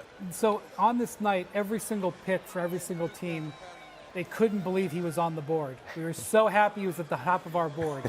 That will be said many times over the next 24 to 48 hours. I guess the Spurs maybe not. In this particular case with the Toronto Raptors right now, I think that is actually true. I think there was a couple of guys on this board that they didn't expect were going to be there. Bufkin? Kobe Bufkin for him. sure. Cam Whitmore. Also for sure. I didn't see any mock. And like you said, we don't have the medicals. I didn't see any mock that had Whitmore back here. I saw Whitmore in top fives a few days ago. Yeah. So this is really a developing story, and I'm sure a rough time at his table there. Yeah, right it's now. like Will Levis in the NFL draft for those who watch a lot of football. Knowing that, we haven't talked to you about Cam that much. Do you see any reason why Cam would have slid this far in the draft? Yeah, well, it would have to be because of injuries. I mean, if you know anything about talent, which all these scouts, GMs know, they know talent. He is talented. So it would have to be something, in my opinion, about injuries. Okay. You have any thoughts on that, Kevin? Well, I think let's talk about Toronto's decision specifically because, I don't know that Whitmore necessarily fills a need for them, whereas you look at Fred VanVleet as an unrestricted free agent after declining his player option, could have a major need at point guard, and that's what makes me think Bufkin could be the guy here. All right, so you think Bufkin's going here. King, you have any thoughts on whether or not they should go with Bufkin here? I love Bufkin. I think that his ability to, his change of pace, his ability to breed off of a ball screen, he's very crafty. He hits timely shots. He has that clutch gene almost. Okay. There were times where he really saved Michigan, even though they struggled. He saved them in the times where they were really good and looked like he was the best player hands down, even when they had Hunter Dickinson, who was very productive.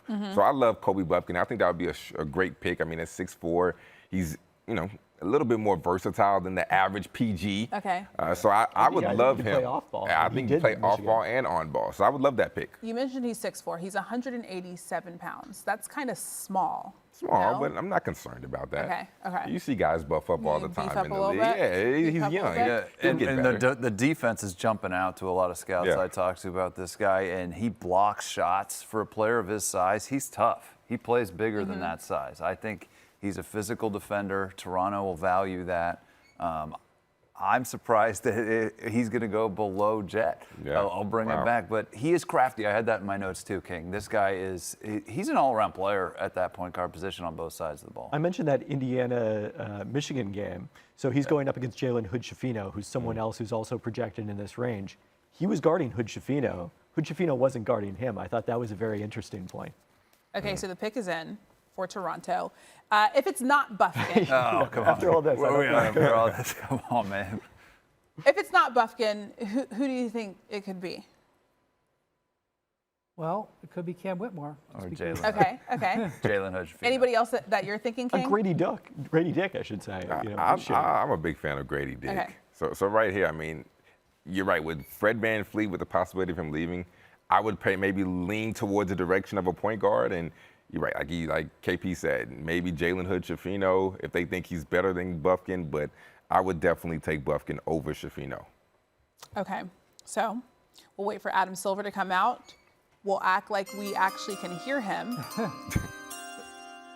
because the pick is in. They're still a mystery. They're a mystery on and they're choosing. And they're a mystery what they're going to do with their team. I feel like you guys. There it is, Grady. There he is. In all of his Kansas glitter glory. But he's wearing red. Man, he's perfectly dressed for the red. Wow, he is. Yeah. He is. It's like he knew it was going to happen. No so Grady Dick, out of Kansas, who decided to wear he looks this. like he's going I don't to know the Tim I don't know Horton who Christmas made this party. for him. I don't know He's where ready he to got go to this the from. Tim Hortons Christmas party. It's a little ridiculous, but he said he's from Kansas, so I guess that's why he looks like that. Are going to have glitter over them for the Well, rest so of the night. I'm wondering if it's glittery when he, or if it's like underneath. You know how you can do the underneath glitter where it's not necessarily. I don't wear glitter. You don't really. Or is You it don't kind think of like the disco ball? Underneath glitter? No, I don't know about the underneath glitter. Oh my gosh! If you guys didn't hear Grady Dick talking about his outfit, he was very much excited about the fact that he had chosen. He has red bottoms on too. He got the red bottoms on his shoes. And the GD chain. And the GD chain. That's a new logo for him. The GD chain. I was a little surprised. Okay, here's the thing, King. You know Grady as a player. Yeah. Were you surprised that he started talking the way that he did?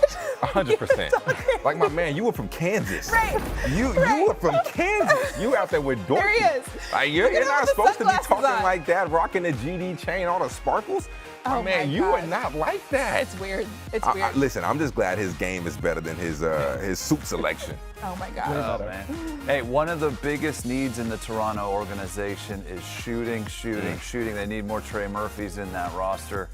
This gives them one of the best shooters in this draft class, period. Maybe the best. I bet they were happy when he dropped a little bit, maybe just a little bit pick, but I think they're a happy team because this is a big need for that organization right now. Yeah, well, I mean, one of the things that I was the most impressed. That newspaper headline was amazing. Yeah, I was going to say right now. You guys are doing analysis. That was really good. I don't know if you guys saw this, but this is it says big energy. That's top notch. Big energy. If you guys know, I was like, come on, Kurt. This is one. We're not saying it, but this is one of the greatest newspaper pages I've seen. Can you put that on a newspaper? I guess you can because you're not really saying anything. Yeah, I guess you can, right? Who would have thought that you could react that way to a simple historic dunk in the wrong way. Nicole Auerbach really just going in. Wow. I mean, we were talking about that earlier. It's not going to go away. This is going to be. They showed Karl Malone and Charles Barkley's draft suits for 30 years. Right. Not in a good way.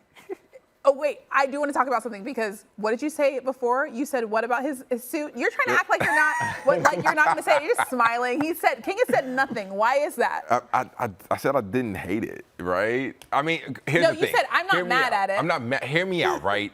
It's a little boxy. Had he switched the turtleneck, I don't like the sparkle on top of the sparkle. Had he switched the turtleneck. That is well known. Don't do double sparkle. Yeah, don't do double sparkle. Well known. But had he done black, right?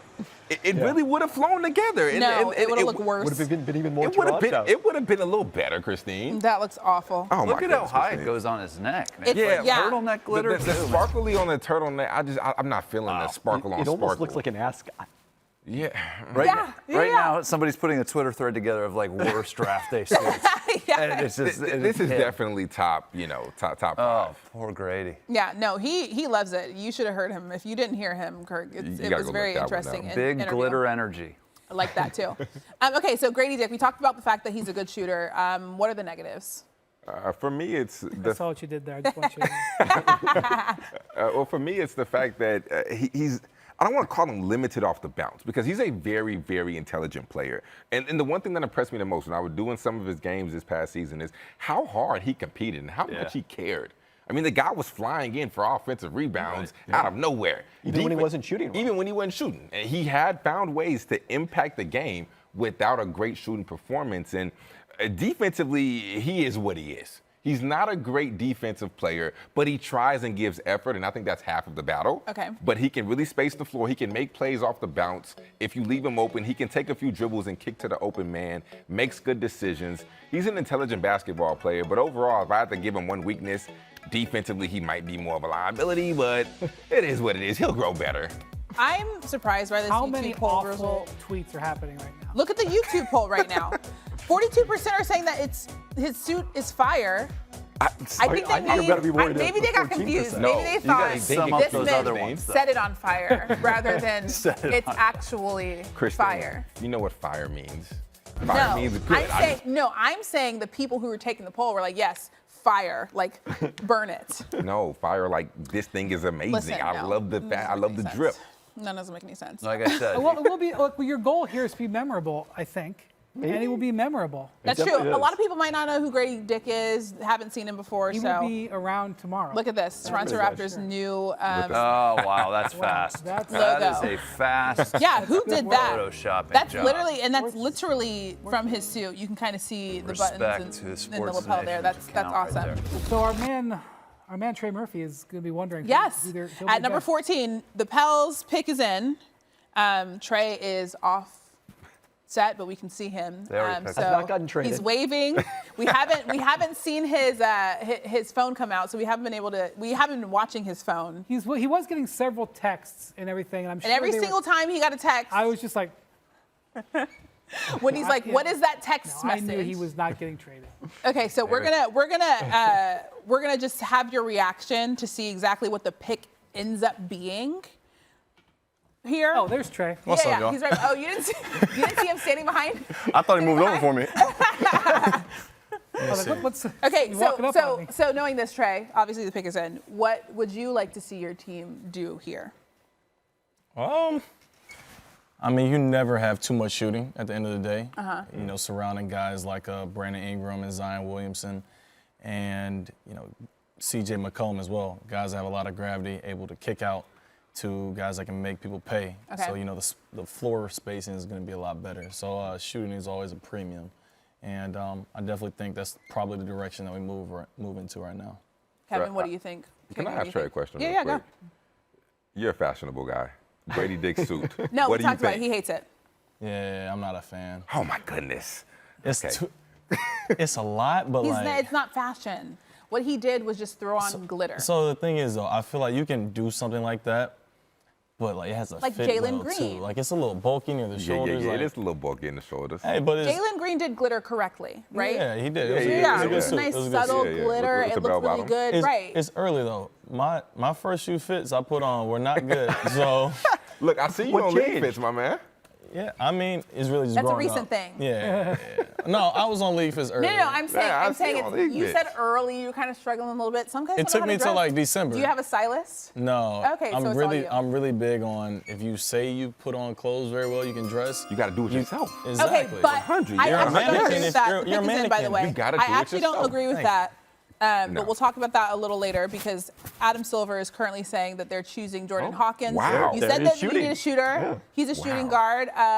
Tears are coming fast, Trey. Wait, we haven't seen anybody else cry, have we? He was inspired by Wednesday. you when you got drafted by the Pelicans. Wow. I understand, man. Shooters, sometimes we're a little emotional. That's it.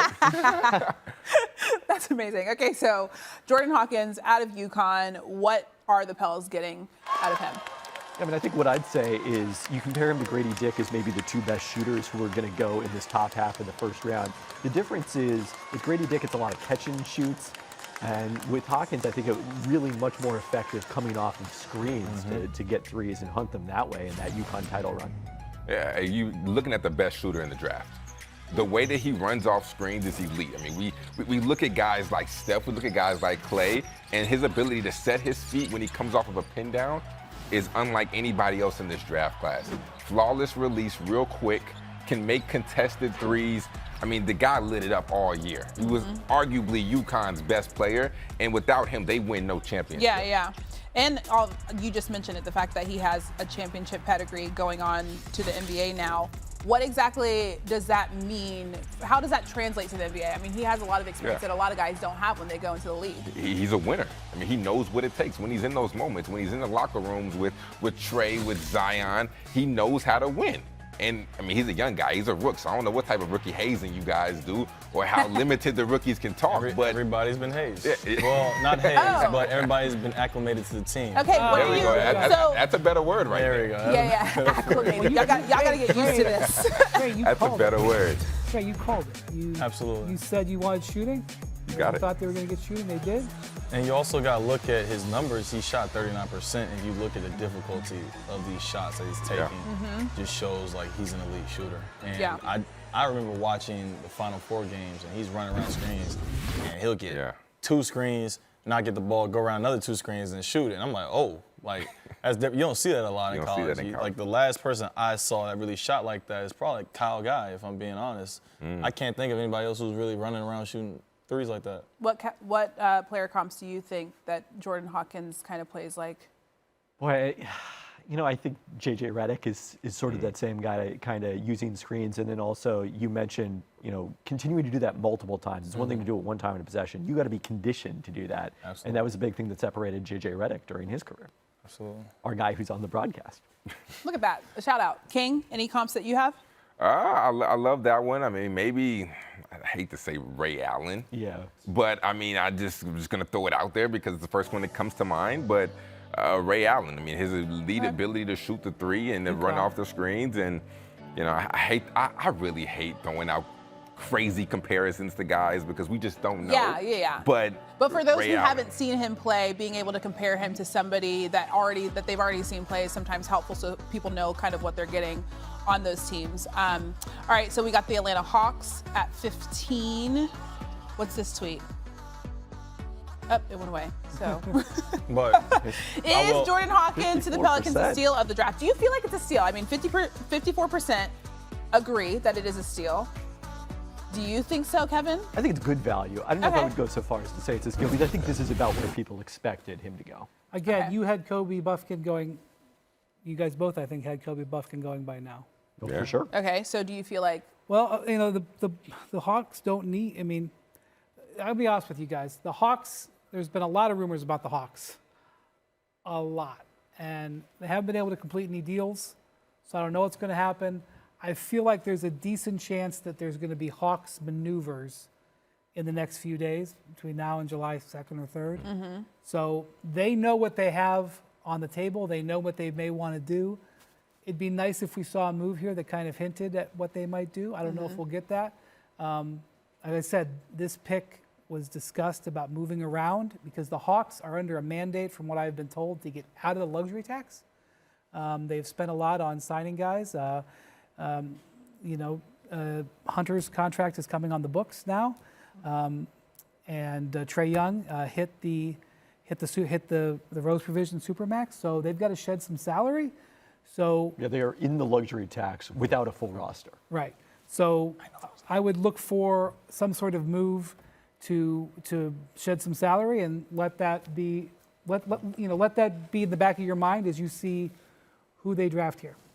And we talk about the steal of the draft. We can't forget that my man Cam Whitmore is still on the board. Yeah, exactly. That's true. So any team that gets my man from this point on, this kind of reminds me. Technically got a steal. So Michael Porter Jr. went 14th. He had a much more well-known injury with his back. He missed his whole freshman year, and was at one point thought to be the #1 pick. So I wouldn't say it was comparable, but Cam Whitmore sliding like this, a guy who was viewed as a possible top 5 pick, out of the lottery, is kind of what we're looking at here. All right, so the pick is in, and it is, in fact, Kobe Bufkin out of Michigan. I mean, we talked about him before, but Kevin, just remind everybody what exactly the Hawks are going to get here. Yeah, the ability to, as King talked about, play on and off the ball really stood out as impressive to me. I mean, I know, again, it's a more modest comp than people would want here, but it reminded me a lot of Delonte West in his prime as a guy who was a contributor to, a Cleveland team that went to the finals. And also can I think Bufkin's better on ball than Delonte West was, but can slide back and forth between those two guard positions. Now, what's interesting is his fit in Atlanta, where you already have DeJounte Murray who can do that same thing, along with Trae Young. What does that mean, King? For me personally, the one thing that stands out when I look at Kobe Bufkin from last season was his consistency. Every single game, he brought it. You knew what you were going to get, and I credit Juwan Howard because Juwan Howard did a great job of putting him in situations to succeed. The dribble handoff where they're getting Kobe Bufkin going downhill left hand, butter. Absolute money every single time. His pace off of a pick and roll is at 6'5". Solid athlete, not a great one, but he can make tough shots. He can rise over the defense, make tough shots, and once again, consistency is a big thing in college basketball. A lot of good guards don't have it. He had it, and that's why I think he will be a great pro, a great NBA player. But playing alongside DeJounte Murray and Trae Young, if Trae Young is still there, that should be interesting. That'd be an interesting fit. I'd be surprised if one guy I have not heard in any trade rumors is Trae Young. A lot of other guys I've heard in trade rumors. I think Trae Young's going to be What about DeJounte Murray? I'm like, ooh, what other guys have we heard? I said one guy I haven't heard in trade rumors is Trae Young. Okay. So we'll see. So nothing else there? No. Can we take a moment for Kobe Bufkin's, little The free chest out. Are we feeling this one? Hey, man, you got to rock it with confidence. If you feel like you've been in the weight room and you want to show your chest, then show your chest, brother. I couldn't really see it. Do we think he had to remove hair from his chest? Because I feel like that's usually a thing. How old is he? He's probably like 19. Yeah, 19. He didn't remove a single hair off of his chest. I can promise you that. Listen, so you're into feeling it. Yeah, okay, absolutely. okay. I haven't removed any hair off my chest. I'm 23, so. Oh my gosh, you guys! I know you did it. I know you did it. You know Oh, where he got that's it. fly, though. First of all, I look so cute, but second of all, I know you did not. Is that, This looks is that way better glitter on me the than it did inside on or the Grady's dick. outside? That's all I have to say. What'd you say? Is that glitter on the inside or the outside? It's on the inside. It kind of looks Just so like it doesn't rub off on you, Wendy. It looks like one of those fun. It looks like a fun dip, in all honesty. So you're saying it's sweet, is what you're saying. No. It's not what I said. No, that's not what I said. Wendy? Your hands look a little strange. The hand is looking a little strange. That was amazing. Thank you very much. It looks a lot better on me than it does on Grady Dick. I do. I will say have to that. say It that. does look way better on you than it does on Grady Dick. But never mind. I was going to say something. Anyways, we got the Utah Jazz pick in at number 16. What do you think they should do here, Kevin? So we saw them address the front court already with Taylor Hendricks. I mean, Cam Whitmore was someone we were talking about for the Jazz at 9. He's still out there on the board. Or they could then look to the backcourt because they've got a lot of question marks. You mentioned Jordan Clarkson is a free agent, assuming he declines his player option. Taylor Horton-Tucker is also in that same spot after a really nice, strong, really nice finish to the season for the Jazz. King, any thoughts? You look at guards. I mean, you still have Jalen Hood-Schifino. You still have my man from Baylor, Keyonte George, depending on if you want a high-volume score. You even have Nick Smith, a guy who can get buckets as well. So, I mean, there's a lot of guard options still on the table. I'm interested to see what they do with this. Okay. Yeah, so there was a possibility that they were going to. Yes. I'm telling you guys. I wish I knew. In that case, I knew. In this case, I don't know. Yeah. I don't know. When I tell you I use that meme so much, Wendy. That's my claim to fame. $5 each. You can just send it right on over. Do you? Oh, wow. Okay, so we're talking about Cam Whitmore a lot. And like you said, King, a lot of people are just concerned about his medical history, his injuries. People are worried about that. But now River Brown saying whoever gets him, trust they're getting a star. Palpable trepidation. That doesn't sound good. I mean, I feel like oftentimes teams overvalue this because they don't want to have that regret of, oh, we picked the guy who got injured. But, you know, when you're picking at 5, that's a big deal. Yeah. When you're picking towards the back half of the first round, you know, the odds that the player you're going to pick is going to be extremely productive get lower, and therefore the risk becomes a lot less. Yeah, so we'll see what they do here. Is there anybody else that you feel like Utah should go with here at number 16? Well, so Utah has this pick and another first-round pick. You know, you possibly could be looking at a guy that you would potentially be willing to offer in trade later on. You want to see what that's judged, what the market is. They don't. Do they have room on their roster for 3 first-round picks? They can make room. Okay. They cleared a lot at last year's trade deadline. That's true. So I don't know. They have some options here. I think what you're going to start to see here. So Jazz at 16. Then you're going to see the Nets have 2 picks at 21 and 22. The Lakers have been looking to move around at 17. You could start to potentially see some movement here. Some teams that don't have picks. The Portland at 23. You can start to see some teams possibly that don't have picks move into the draft with some of these, I would say between like 16 and the end of this first round. I'm sure those conversations are going on right now. All right, so Woj obviously giving some insight here, saying that they had some conversations on trading numbers 9 and 16, but appear to be standing. Keyonte George has been high on the board for number 16. That is your guy. You mentioned it. Your guy, obviously, if you guys don't know, King went to Baylor. So what would they be getting out of Keyonte George if he goes to Utah? A high volume scorer, a tough shot maker. There's been times this year where Baylor would be playing in certain games and the shot that he would come down and take, the confidence that he exudes every single time he steps on the basketball floor just sticks out. I'm talking about 4 feet behind the three-point line, contested step back, and would knock it down. The game at KU, he was absolutely dominant and went crazy from all 3 levels. Well, not really a mid-range scorer, but I think the biggest knock on him is the fact that he doesn't have that quick first step. He doesn't have that initial burst to really blow by people. I think at times this year, he settled too much for the three-point shot. I mean, there'd be times where he took 13 field goals in the game and 10 of them were from behind the arc. Not really getting to the rim, not really getting to his mid-range jumper. He's going to have to diversify his scoring in order to be successful on the next level. Yeah, and this is someone else that we were talking about, like Cam Whitmore, is a certain top 10 pick. Maybe is he even a top 5 pick at the start of the season? You know, I remember watching King on these broadcasts because I was excited to see Keyonte George and find out what he could do. And you know, in his case, I think it was a bit more about his performance at Baylor than, you know, we know the medical issues with Cam Whitmore coming into the process late. And, you know, it's one thing to take that many threes. If you're an elite three-point shooter, he's not yet that kind of three-point shooter. I want to talk about the fact that Victor Wembanyama is now on the desk with the NBA crew, that's the NBA draft crew. Him holding the microphone, we just saw him juggling baseballs. We already knew what it looked like when he held a baseball. It looks like it's a golf ball or a ping pong ball. The microphone is the same size. When you were talking about how he has foot-long hands, wait till you it's see the his, same wait size. Till you see his feet. What size shoe does he wear?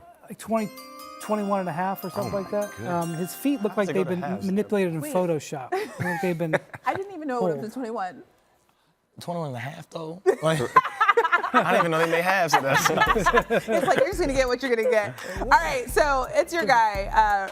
Utah's gone with him at number 16, Baylor's Keyonte George. We were just talking about the upside about Keyonte at this level. I want to talk about the negatives. I just feel like I want to talk about the negatives because I feel like we are so positive when it comes to these guys getting drafted, but, you know, they're not ballers just yet. So he played at Baylor. That's the Power 5, the Big 12. I always say it's one of the best basketball I believe they won a conferences. national title recently. Yeah, they definitely did. If I recall. But he struggled against top-ranked teams. He did. So what does that mean? He's going against the top competition in the world in the NBA. So what does that mean? How do you think that's going to translate to the NBA? I don't think that it'll necessarily mean anything in a negative aspect. First and foremost, his suit is fire. Yeah. Look, I'm going to go ahead and claim that What do you one. think that is? What his suit is pattern fire. is this? Is it? At first I thought it was a tiger pattern, but I now don't it's even kind of know, looking but like some I feathers. love the suit. Eagle, I'm rocking with the palm suit. I'm glad he's represented because Davion Mitchell went on there. I love my guy too. You got Davion. tears. Let it out. He's trying really Let it hard out, not to buddy. cry. Let He's it trying out. so hard not to cry. Let him out. Just let it go, man. It's okay. What about those shoes? Look at him. Look at him. Okay, so what were you saying, King? I was just saying I love the suit. And I'm glad he's represented for Baylor guys because when Davion got drafted a few years ago, I don't know who styled Davion, but Davion was not fire up there. But I love this suit. But when you talk about his high volume, he's a high volume guy. His numbers weren't great. The one thing I've been most impressed with, because we talked about a knock on him, well, he played a little bit heavy last year. He shed the weight, cut down about 10 or 15 pounds, built some muscle, and you look at his pre-draft workouts, he was flying in the air. And based off the way he played at Baylor, nobody would have ever expected that he was that athletic because he didn't play that way. But he shed the weight, and now he's finally looking like the Keyonte George that came out of high school that was an elite talent, one of the best, honestly, on the draft board. And like Davion from Baylor, he plays defense. He's not Davion on defense, but he is a defensive asset as effort. well. He hustles. Please don't put any Larry Nance tweets up there. I mean, he's excited. I mean, Larry Nance got he was agreeing with you. But he was agreeing with you. It doesn't matter. We just don't need we don't need any Larry time. Just let him be in his little shell in Ohio, wherever he is right now. Just let him be. You got to respect that his off-season home is in Akron, Ohio, basically. What is going on in Akron? So am I, but my off-season home isn't there. All right, so a lot of people very high on Keyonte George here. All right, let's talk about the Los Angeles Lakers at number 17. Wendy, what do you think the Lakers need to do here? We saw how your season obviously ended. Here's the thing. Rob Pelinka is actually drafted very, very well, in my opinion. He's done really well with undrafted guys as well. Rob Pelinka's job as an agent was to find guys who he thought could be really good. And he had big name clients like Kobe Bryant, but he also had guys that he found. I'll give you one of his clients. Tyus Jones was a guy that he found who has gone on. It was one of his last new clients. So Rob Pelinka and his team seem to do very good at finding guys and in talent evaluation. I would draft. In fact, one of the rumors that was out there in recent days was that they were talking to the Nets about moving back for picks 21 and 22, 17 for 21 and 22. I don't know if that'll happen. But I was like, yeah, give Rob Pelinka more swings because Rob Pelinka has shown the ability to draft. Now, the Lakers have traded so many of their picks. This is an opportunity to draft at 17. There are guys back here, right? There's some guys back here that the Lakers could draft that they didn't think they could get a draft shot at. So, my feeling is draft, Rob, draft. And however that happens, and look, they must like somebody in the second round because they paid $4.7 million to move up 7 spots in the second round from 47 to 40, which I'm still not over with, but okay. So there's somebody that Rob and his scouting staff likes back there. I hope for the sake of the Lakers that they keep this pick and draft the best guy that they can right now. Well, that's what they need to do, Brian. I mean, this team has two of the best players of their era when they're healthy, and they have failed to build a really solid group of players around them in the recent years since the bubble championship. Part of that is they traded half of their draft assets to New Orleans, and they keep treating draft picks like they're not very valuable. Well, this is what that gets you. Now they have a chance here in the middle of the first round to bring in a player that's going to add depth around Anthony Davis and LeBron James. Remember, Christian Brown went 21st in last year's draft. Right. 21st, and he was getting the job done in the finals. I'm telling you, you can find great production at 17. Trey Murphy went 17. That's right, Trey. Trey Murphy went 17. Murphy I'm telling you, 17. if you wanted to trade for Trey Murphy right now, you probably have to give multiple first-round picks. Yeah. So, if for no other, I'm not. You know me, I don't mess around like that. If you can draft somebody here that is good and has value, it can pay off in many different ways, 100%. On the court and in a value proposition. So you think they go Cam Whitmore? Because you already have an established team, right? So you talk about his injuries, you talk about him, the medical reports. The thing is, well, you worked in a front office, Kirk. Do you think the Lakers would have had a discussion about Cam Whitmore before tonight? I think what we're seeing right now, unfortunately, is probably some medical intel that has made its way across the NBA. That's the only explanation for why Cam Whitmore is still on the board. And if you didn't have the medical intel in the last hour, you got it. If you saw him coming at you, you were like, we have got to find this out. But I mean, they have to have had the same conversation in the Lakers front office, no doubt about that. But it's less pressure because you already have an established team with LeBron and Anthony Davis, so you can take this risk of let's get a player. If he gets injured, so what? We're still good. And that's like Michael Porter Jr. fell a little bit because of these issues, and he ends up with a ring shortly after he's starting to play healthier basketball, and you can get there. Malcolm Brogdon's another player who dropped in his draft because of medical, and it worked out pretty well for your fellow Cavaliers there too. So, at some point the risk becomes worth it later in the draft.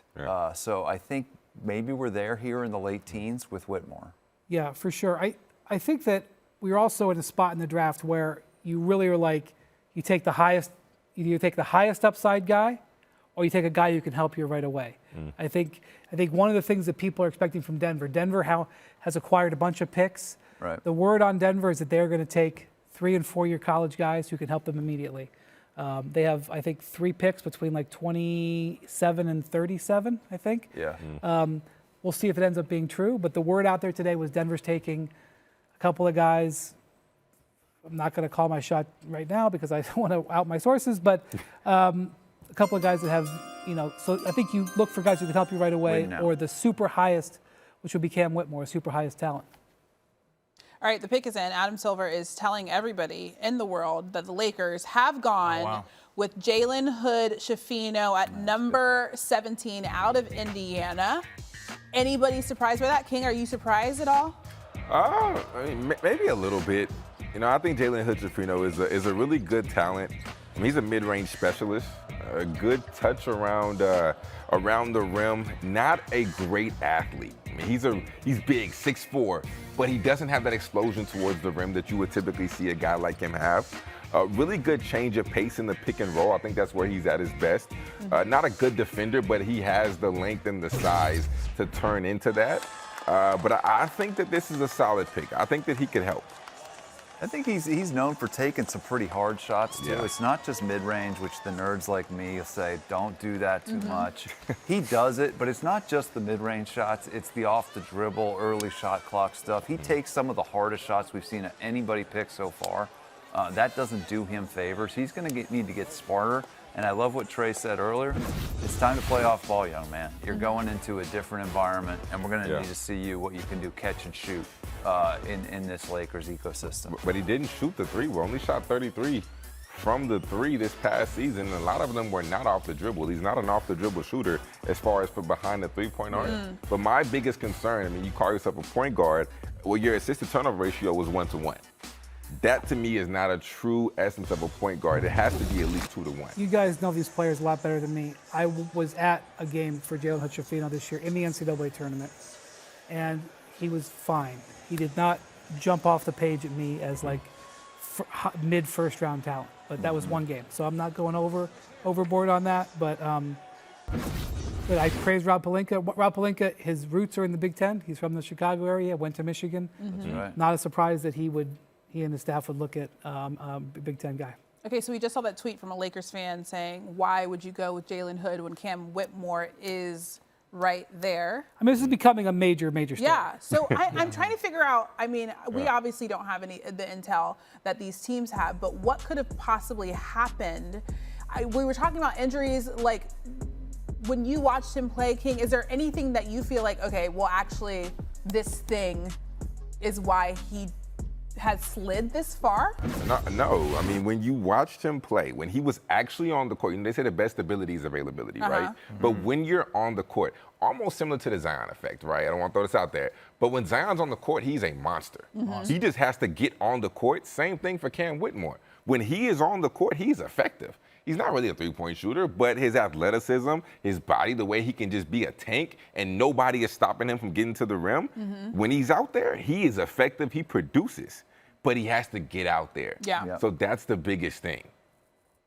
All right, so the Miami Heat currently on the clock at number 18. I want to point something out because we have some notable picks at number 18. We have a graphic where I'm not asking to see that, but I do want to point out the fact that, okay, here it is. Yeah. Lonnie Walker in 2018, Josh Green and Shane Larkin. Wow, notable? They haven't been, we're saying notable because they haven't been Shane Larkin is a picks. Star in Europe. I'm going to say that. He is. No, he's good. He's a bucket in Europe. Yeah, listen, for sure. Also, two of these guys, by the way, this is low-key shade to me. Two of these guys went to University of Miami, but it's fine. I went to University of Miami, by the way. I actually went to school with Shane. Sorry to hear that. We'll talk about that later.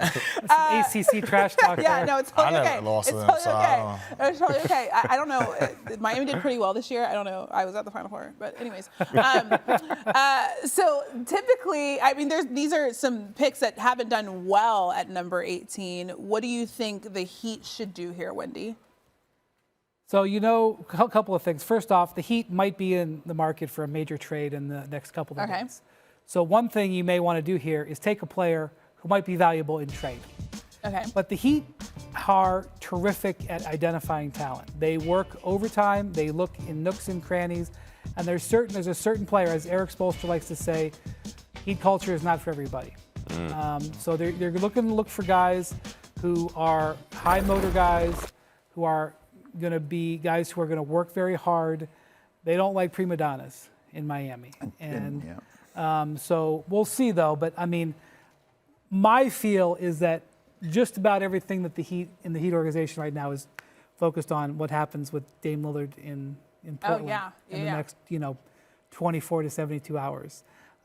So keep that in mind. I mean, the Heat do very, very well with non-drafted players. Here's why I think they do well with non-drafted players.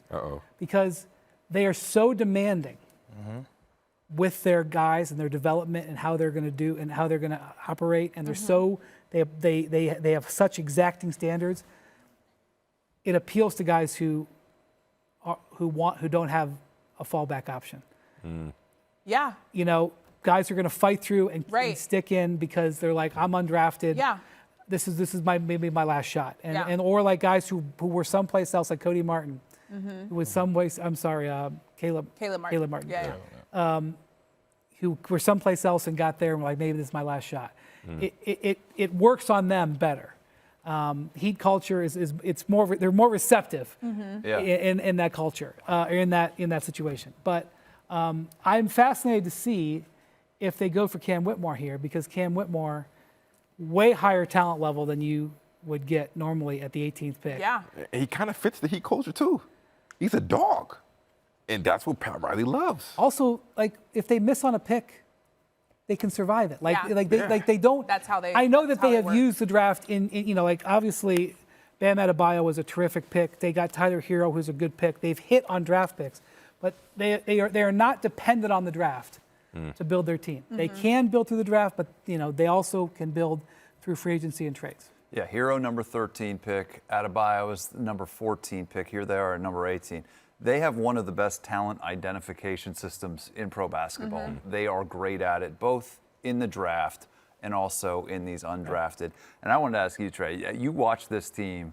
You probably played against them in the regular season. They showed no signs. What was your reaction to what they were able to do? Going from an 8 seed in the Eastern Conference all the way through to the NBA Finals. I'm not going to act like I knew they were going to go to the finals, but when you look at their team and how well they share the ball, and then if you're hitting shots and you're shooting 47%, hold up, pick again. Jaime Hawkins. They took a Heat culture guy. Wow. Out of UCLA. Absolutely. Yeah, he really is a guy Heat can do culture everything, Definitely guy. a Heat culture guy. King, I mean, obviously we're talking about Heat culture. Why do you think Jaime fits in Miami? He's old. He's mature. Yeah, he's a very old guy. He knows how to win. He's had success at UCLA. I mean, he's not a guy that on paper is just going to blow you away. I mean, his stats were good. But when you look at his game, his game is just not amazing. It's not like, oh my goodness. He's not a crazy athlete, not an elite bucket getter, but he just understands the game and understands how to win. His maturity and his toughness. He cares about winning so much. He's taking those charges. Right. He's doing the small things, diving on the floor for loose balls, and he was UCLA's best player. That toughness culture, he's going to fit in perfectly with Pat Riley. In recent weeks, this guy has become a workout. He has been legendary in his workouts. Wow. Fast up when teams actually got to see him and work him out. Shot up the draft board. Like, would it be fair to say that at the start of the draft process, him being a green room guy was not foreseen? I wouldn't have said that. He would have said I wouldn't have said he's a green room guy. Right. I think, and the Heat, when the Heat put you through a workout, did you ever workout in Miami? No. They didn't have a pick. They didn't have a pick. That's the reason why they didn't have a pick. So I'm not saying they don't have a pick. I'm not going to Miami. They didn't have a pick. When the Heat put you through a workout, they put you through a workout. And I'm going to tell this guy right now, get ready for the Heat conditioning test, which is forthcoming in September. I heard, I never experienced it, but I heard it was crazy. And I heard nobody is exempt from the Heat conditioning test either. Nobody. Look at these guys. Look at these guys' eyes. All you need to know about the Heat conditioning test is Jimmy Butler failed it first time through. You don't look at Jimmy Butler like a guy who lets himself get out of shape. Yeah. No, absolutely not. But anyway, that's for later. The Heat also play in 2 summer leagues. He is going to get a lot of time right away. They're going to take a look at him. And, you know, this is a guy who, you know, definitely, it almost doesn't matter the position. The guy like this, I can see Eric Spoelstra right now. I can hear him talking about he's gnarly. He's all about competition. Our guys love great competition. He spreads his hands out wide. Our guys love great competition. It's about competition. I can see him talking about that with this guy. Another thing, he's one of the older guys that's been taken so far. He is ready. This team is still trying to do something special. And this pick right here, I had in my notes Heat culture for this player. Wow. Jeff Goodman just tweeted out Heat culture. This guy embodies Heat culture. He is a 22-year-old man. Yeah. He's one of the only guys who can go buy his own drinks tonight to celebrate. Yeah. And he is perfect. He won't be buying drinks tonight. I would hope not. But he could. My point is he's a little older. He's ready to play NBA basketball in a way that some of these 19-year-olds might not be. And I think this is a perfect pick for a team that's still trying, Brian, to get all the way to the top of the mountain right now. I want to mention the fact that I feel like Jaime has been one of my favorite players to watch in the collegiate space because he seems like he's a very big team guy. Yeah. How do you think that's going to translate when it comes to the Heat? I've had conversations with him. He's just all about the team and the players around him. So what do you think that looks like when he goes to the Heat? Yeah, when you step on that court, you have to play a role. And he was the main guy, leading scorer, but he embodied being the leader that got everybody else on board to fit that culture. Yeah. So now he no longer has that pressure of having to be that guy. He can just fit into the culture because he knows what it is when he comes in and steps onto that floor. So I think the biggest thing for him is he understands how to adapt, and he's used to winning. That's something that Pat Riley and the Heat have done a great job of, and they play with a chip on their shoulder. That's what he does. You know, as I'm looking at his game and you watch him at UCLA, it's kind of reminiscent of Jimmy Butler. You know, his game isn't too attractive. You know, he just plays winning basketball. He's going to get to his spots. He's going to play really strong. He's going to play the right way, a lot like Jimmy Butler in Miami. Exactly. So, you know, probably a little. You know, in Miami, they say that Jimmy Butler would be like if Dwayne Wade and Udonis Haslem had an offspring. That's how much they love Jimmy Butler, even though they scream and they hate on each other occasionally because it's just his personality. Yeah. If they can get Jimmy Butler's little brother in that same lineage, they would be very happy. That fits their culture very well. 100%. Okay, so the pick is in for the Warriors at number 19. We had a Woj bomb today, and Chris Paul is now in Golden State. So what does that mean for Golden State? What does that mean that they might possibly do here? I gotta tell you something. 2019, when the Rockets played the Warriors in that second round series where Durant hurt his calf for the first time, wasn't able to finish the series. The Rockets had the advantage in that series and weren't able to close it. The Warriors won. Steph was scoreless in the first half of Game 6.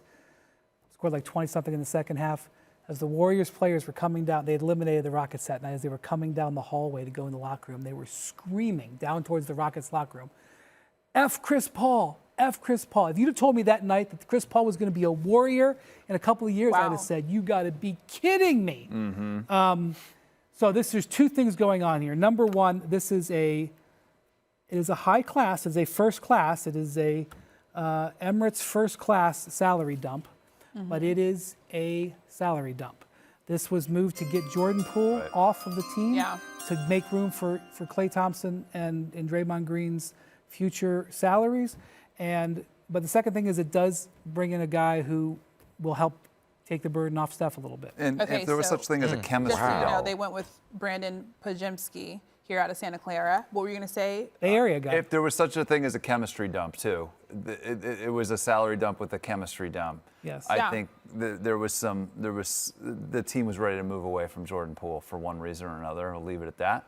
But it is interesting. The saga of Steph and Chris has many twists and turns over the years, and this is a pretty dramatic one. Chris is still doing his book tour. You just talked to him, 2 days ago. Yeah. We did not foresee this. I thought he might be a Clipper by today, and it didn't work out.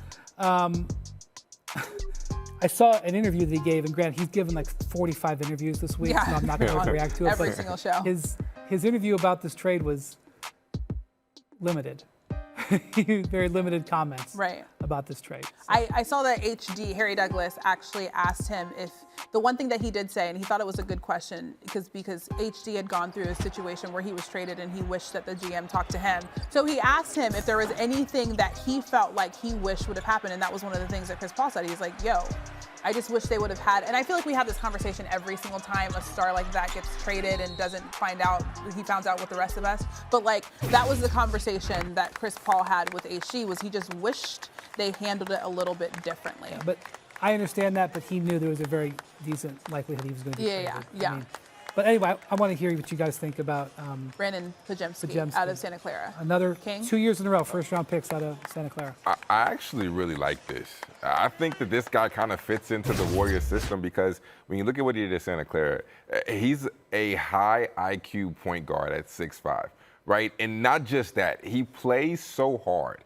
He was one of the best rebounding guards I think we've ever seen in college basketball. My man averaged 9 rebounds per game. I think it's like 8.9. But if you round it up, he averaged 9 rebounds per game. I mean, that just shows how hard my man crashed. Plus, he averaged 20 points per game and shot 44 from the 3. Catch and shoot, he was phenomenal. So he comes in there. He's not a great athlete, okay? He's not a great athlete, not a great defender. But he tries hard and gives effort, which we talked about Gradey Dick earlier. And that's half of the battle, just trying hard and giving effort.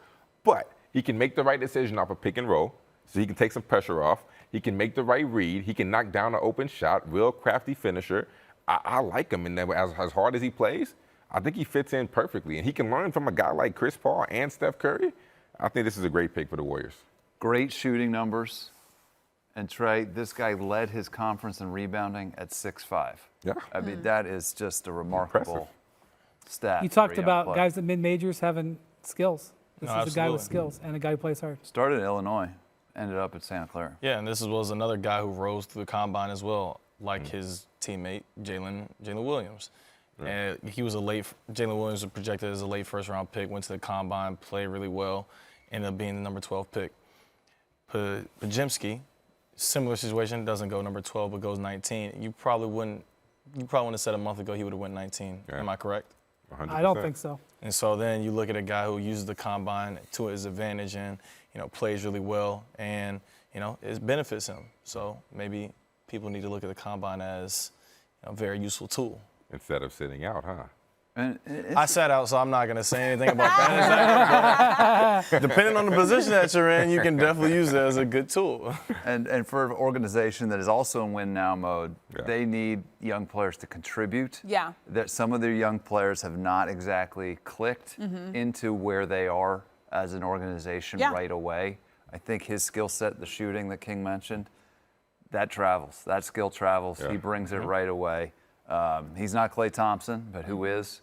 I think in that ecosystem, he has a chance to be a really good player. Why do you think the young players haven't clicked in Golden State? Dude, it's really impossible, really. I think we tried to do it in San Antonio when our dynasty was sort of fading away to hand it off to a new generation. It's very difficult with the collective bargaining agreement, but trying to develop young talent and compete for NBA championships, it's nearly impossible. I can't think of an organization that's pulled it off. But that's the biggest reason, nothing against the players or the organization. So considering all of the players that the Rockets have on their roster, considering that they are going to be swinging big in free agency, and considering the picks that they have coming toward them, this is a situation here where Cam Whitmore makes all the sense in the world. Yeah, a lot of sense. Why is that? Well, because if the pick doesn't work out, you've already got the 4th pick in this draft. Right. You've got, multiple picks coming in the future. Right. This is a perfect gambling situation. I would say a team that's very good where they don't need the player, or a team that has all kinds of extra picks. Yeah, they're not in win now mode. Almost like the Sixers with Embiid. We can get you through a year or two. Michael Porter Jr. We can rest you for a little bit to get you right. Yeah. And let you build into your career gradually, as opposed to Trey, like sort of throwing you into a win now mode situation where you have these issues. That's a pretty tall task. Yeah, and I wasn't sure that the Rockets wasn't sure that some insight. Yeah, I'm not sure that the Rockets were looking for immediate impact players after the 4th pick. I think with the way their team is set up and what they're hoping to do in free agency, I think they were looking at development here all the way. We mentioned last year Christian Brown going at 21. That was a player, and I remember hearing Nuggets officials immediately after the pick saying, this is a guy who can play for us now. That is not the way the Rockets are looking at this pick. And this is their last pick in this draft. I don't think they have a second-round pick. So this is sort of their development player, and so I would think this is a strong candidate for that. King? I would take Cam Whitmore. I mean, what better young core in the NBA when you have Cam Whitmore, Jalen Green, Jabari Smith Jr., and now Amen Thompson. And Sengun. Yeah. Oh, and Sengun. I mean, that young five right there, that nucleus, if you grow them together, I mean, they're missing a point guard. Maybe Amen can play that point guard spot at 6'7", maybe. But if they can find a point Fred guard. Van Vliet's a guy on the board for them as well. But does a guy like Fred Van Vliet want to come play with a bunch of young guys No, to but groom them? but it depends on, again, how much you want to pay. If you want to, there's a number that you could offer then. Because I don't think Fred's getting, max offers elsewhere. I mean, Fred does have the chip, right? So he has a chip. So I feel like at this point of his career, it might not necessarily be about winning, even though Fred strikes me as a guy that wants to win. So I don't know if he wants to, groom and grow these young guys and be that leader. All right, so Adam Silver walking up to the podium now as the pick is in, and he is telling all of the world that they're taking This could be Cam. Cam Whitmore out of Villanova. I mean, we talked about this guy a lot because we thought he was going to be taken a lot earlier, but He's probably disappointed, but he can't. It's a great moment. Yeah, for sure. Yeah, and if I could, say something, I'll tell you, Villanova guys are always going to be really tough guys. That was definitely my second option. Wow, that's a hot, goodness gracious. Sorry, he had to dunk that. Just. Yeah. What did you just see? It was a lob, and it said it was around 11 feet in the air. That's impressive. But what I was going to say is, he's going to remember this moment, and it's going to be fuel. I know if he's like any other Villanova guy, he's going to take this, as disrespect. He's going to use that fuel to, light a fire into him. Keep a list of the teams who passed on him? Absolutely. I remember every single team that passed on me as well. You still do? I absolutely do. Several teams passed on him twice here. Yeah. Wow. Yeah, that's true. That's true. That's true. But I also think the other aspect that this man brings to the Rockets is the defensive aspect. When you bring him and Amen Thompson, both of those guys are elite defenders. I mean, Jalen Green is not a guy who I would consider a defender. Jabari Smith has the potential to be one. But Cam Whitmore, Amen Thompson just brings a whole different mentality to the Houston Rockets, young nucleus. All right, Kevin Pelton is back with us. Now we finally have Cam Whitmore. He has gone all the way to number 20. He's in Houston. Your thoughts on this? Yeah, I mean, we talked about this early on. This is someone who was number 3 in my projections. Now, that was partially premised on where he was in our top 100 rankings, which obviously was much higher than where he ended up going. But terrific value for Houston, and I think for all the reasons that everybody has talked about in terms of having multiple picks, having so many young players on the roster, this is a pick you can afford to take a risk on, whatever is going on with his medical situation, knowing that the upside is significant if he is able to stay healthy. And I think oftentimes teams overvalue that medical aspect. You were talking, Trey, about the fact that you remember every single team that passed on you. When it comes to that chip on your shoulder and going into the league, he obviously, like we've mentioned a million times, dropped way lower than we thought he would. So what do you think that looks like when he goes to the next level? A lot of it is just, making sure you play harder. You're locking in. I remember Summer League, we played against one of the teams that passed up on me, and I just remember going into that game like I'm going to show them that they made a mistake because, there was times in my workouts where I felt like I was the best player, and I definitely thought I should have been at that pick. But, everything happens for a reason at the end of the day. But I definitely want them to understand that they definitely should have picked. So you were thinking about group workouts that you had? Absolutely. And guys that you thought you outplayed, seeing go off the board? Yes. And you were also mildly upset that you didn't get a green room invite, even though you were a top 20 pick? Mildly might not be the right word for that. I would say I was very disappointed that I was not a green room guy. Been able to show off my suit and walk across that stage, have that moment, it would have been very nice. But, I got to spend it with my family, so I can't get too mad at it. It was a cool moment. We got to see it. But it was a cool moment. But I feel you. I understand what you're saying. And what happened in that Summer League game? I think I had 26 or something like that. Oh. Had a game-winning layup, something like that. Is that all? Yeah, that's what I can remember. I don't know for sure. It's a little fuzzy. You might have to go back on the tapes. It was a high pick and roll, and I came off the screen to. You don't really remember. I don't really remember what happened. This is what happened. Yeah, exactly. Something like that. There were a lot of strong summer league performances, so I can understand if they ran together for you. It was a good summer league for me. I'll tell you that. So how much? You talked about taking on the team, right? How much do you look at that player and you're like, I'm about to go kill this player, kill this dude?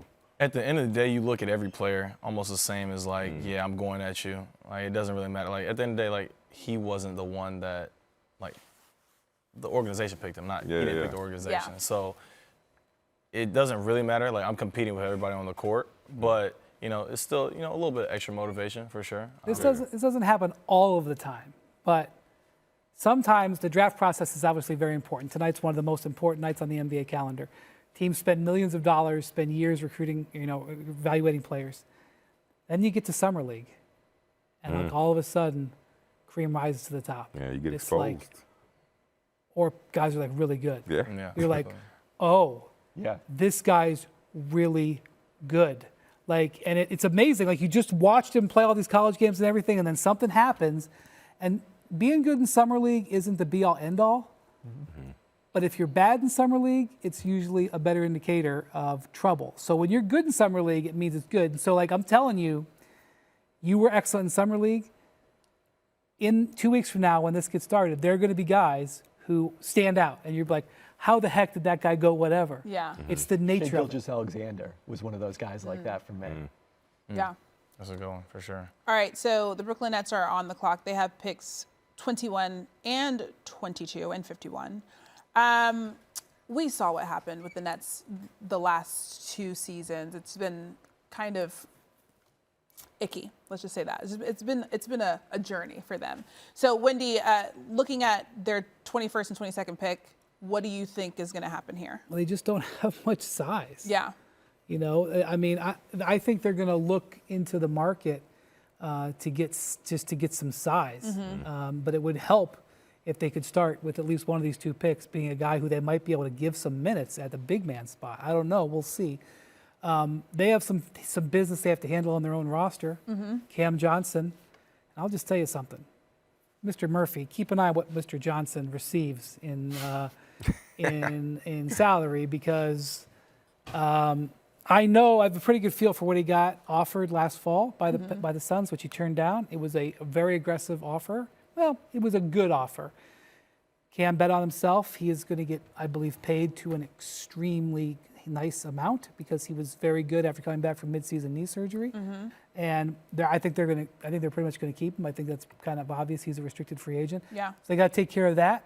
But they're going to be in the market. This is a Dame Lillard team as well. Yeah. So one of the other things you think about here with these picks, potential to be included in a Dame Lillard offer possibly, or another offer down the road. This is a team that doesn't control its own draft pick.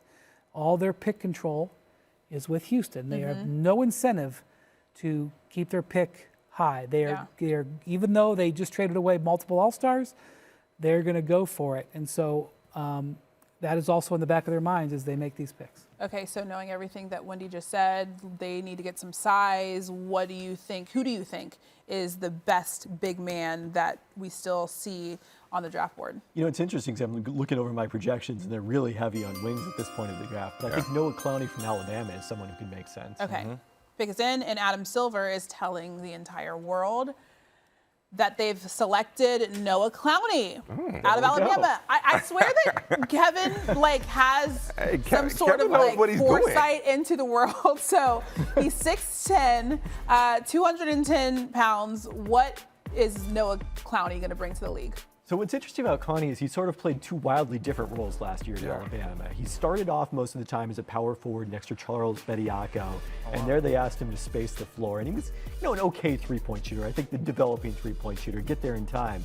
Then Bediako would go to the bench, he'd shift to the 5, and all of a sudden be that, rim runner and pick and roll, finishing above the rim that we talked about with Dereck Lively II earlier.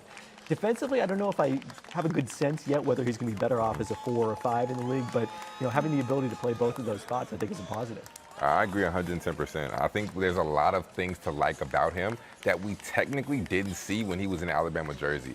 I mean, his shot looks promising. You know, he settled for a lot of threes, could knock it down from the corner. It looks promising. It doesn't look bad. You know, a lot of times you see a dude shoot, and you're like, nah, there's no chance that you'll become a good shooter because your shot look broke. No, this guy right here, his shot actually looks fluid. Looks like he can be a decent 34 to 37% three-point shooter. Space the floor a little bit. He can guard guards on the perimeter. He's lateral enough to move his feet. His second jump is really good. I think he's a good athlete. I mean, he has a lot of upside. And I think that if they really work with him, they really develop him, I think he could be a really solid pick. All right, let's talk about the downside. He's young, right? He is He's young. one of the youngest players in the draft. So what does that mean? Do you think he's ready to make an immediate impact? I don't know if I would say immediate impact. Yeah. I thought to me, right, I hate using this word, but he was a little timid. There are times he's a little timid because typically when you use the word timid, they automatically assume you're calling him soft. Not calling him soft, but I think he was a little timid at times. He settled for a little too much on the perimeter. He wanted to be out there and wanted to float around a little too much. I thought he should have went down low more and bang in the inside. But his timidness kind of concerns me a little bit. I don't know if he technically has that dog word that we like to call. I don't know if he has that dog in him to be a monster down low and really thrive in the paint. But to me, that was the biggest thing. And he didn't really have a wiggle. Didn't have a handle on him every single time. About 40% of the time he drove, it was a turnover. So he was really limited offensively. Low steal rate's the other thing I'd add to that. That's something I tend to look at a lot with prospects. But, you know, I think what I'd say for Clowney in terms of immediate impact, if you can put him in a box where it's just, hey, protect the rim and go finish above the rim at the other end after you screen for Spencer Dinwiddie or Mikal Bridges or whoever it is in Brooklyn next year. You know, can he do that for 10 to 12 minutes a night? I think that's possible. Okay, so King mentioned the fact that he doesn't think Noah Clowney has that dog in him. Trey, what does that look like? For those who really don't understand what that means, what does that look like to you as a player on the court?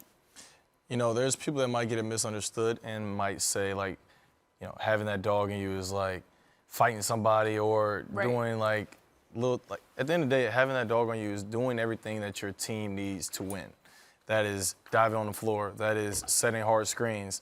That is, you know, taking charges. Is all the little things that your team needs in order for you to win. That would be considered having that dog in you.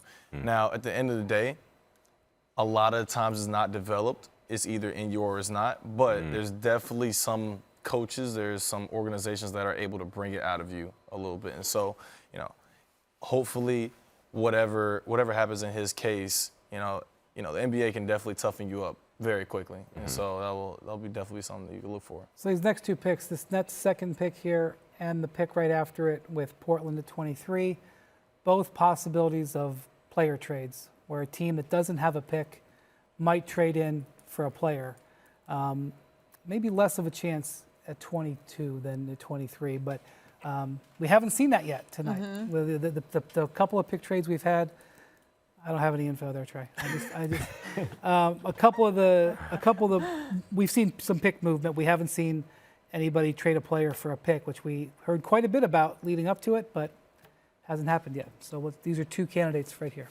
Can I make a prediction right now while we're here live? Yeah. I'm gonna call it now. I'm gonna say Mikal Bridges for All-Star next year.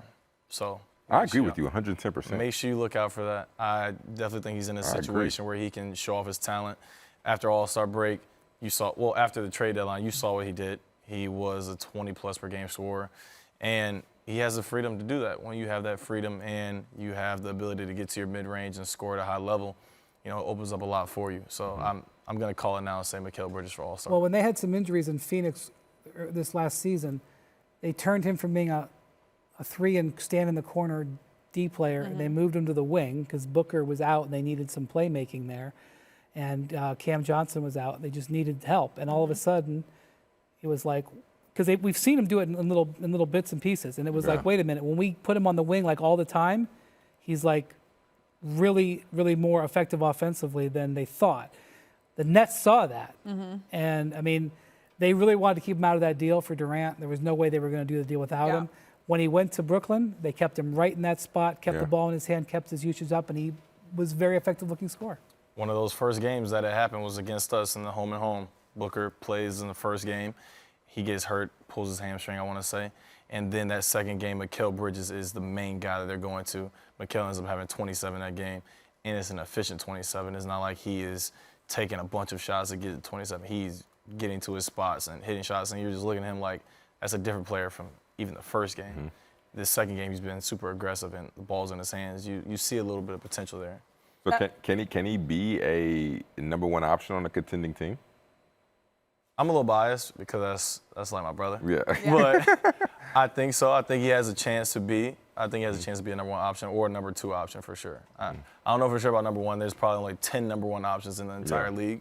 But number two option, I definitely feel like that could be something within his wheelhouse. Yeah, and I think that's something we saw late in close games is really when defenses were able to give the Nets a hard time after the trade, where they just didn't quite have enough shot creation. But, you know, given the step that Bridges has already taken, I don't think we can rule out that he eventually gets there. I mean, 27 points per game after the trade. That's impressive, wild. huh? Yeah, absolutely. That's wild. He also seems to really like being in Brooklyn. I've been to a few Liberty games and seen him he's embracing it. right over there. He's just having the greatest time That's in Mikal, Brooklyn. man. He's supporting the Liberty, so it's been good Sabrina's to doing good his to see. celebration. Yeah, exactly. It's been really good to see. All right, so the pick is in. Adam Silver is telling everybody that the Brooklyn Nets are going to take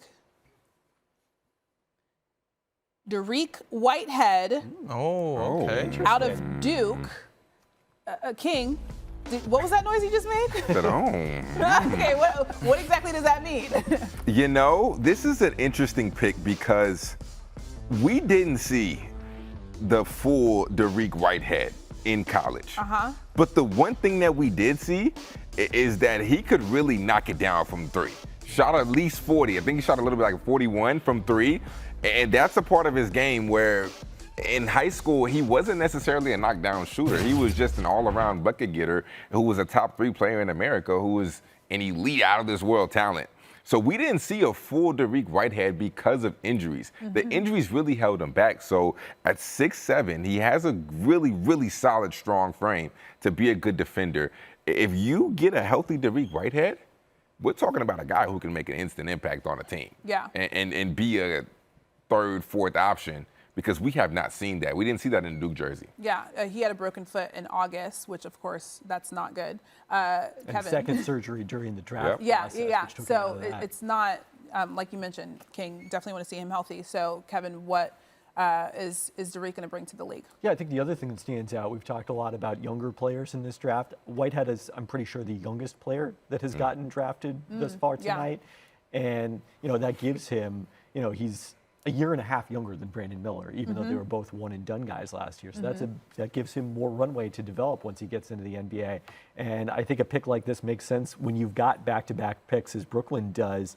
You can, you know, you don't necessarily need both of those guys to contribute. If he needs a redshirt year to get healthy and continue his development, they can provide him that. Yeah, for sure. For sure.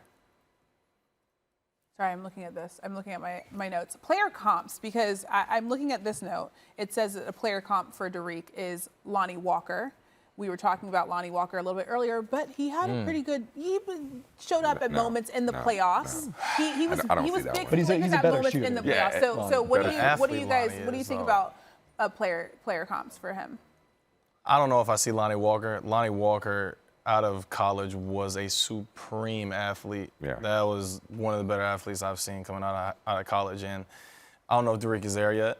And I don't know if he ever will get to that because, you know, at the end of the day, it's tough to do that. But overall, talent-wise, you know, they're similar in their scoring ability. I feel like Dereck probably might shoot the ball a little bit better from three. And so you never know. Player comps are very, very tough to. Yeah, for sure. Who are you comp to? Cam. Yeah. I had Cam That makes Johnson. sense, Cam Johnson for sure. Him and a little bit of Mikal Bridges too. So those are my two player comps for the most part. I would say maybe a smaller Harrison Barnes, kind of in that vein. Like he's not as big, but Yeah. Okay. Okay. I'm taller than Harrison Barnes. He's a little more stout. I would say for Whitehead. Oh, I was like, I know.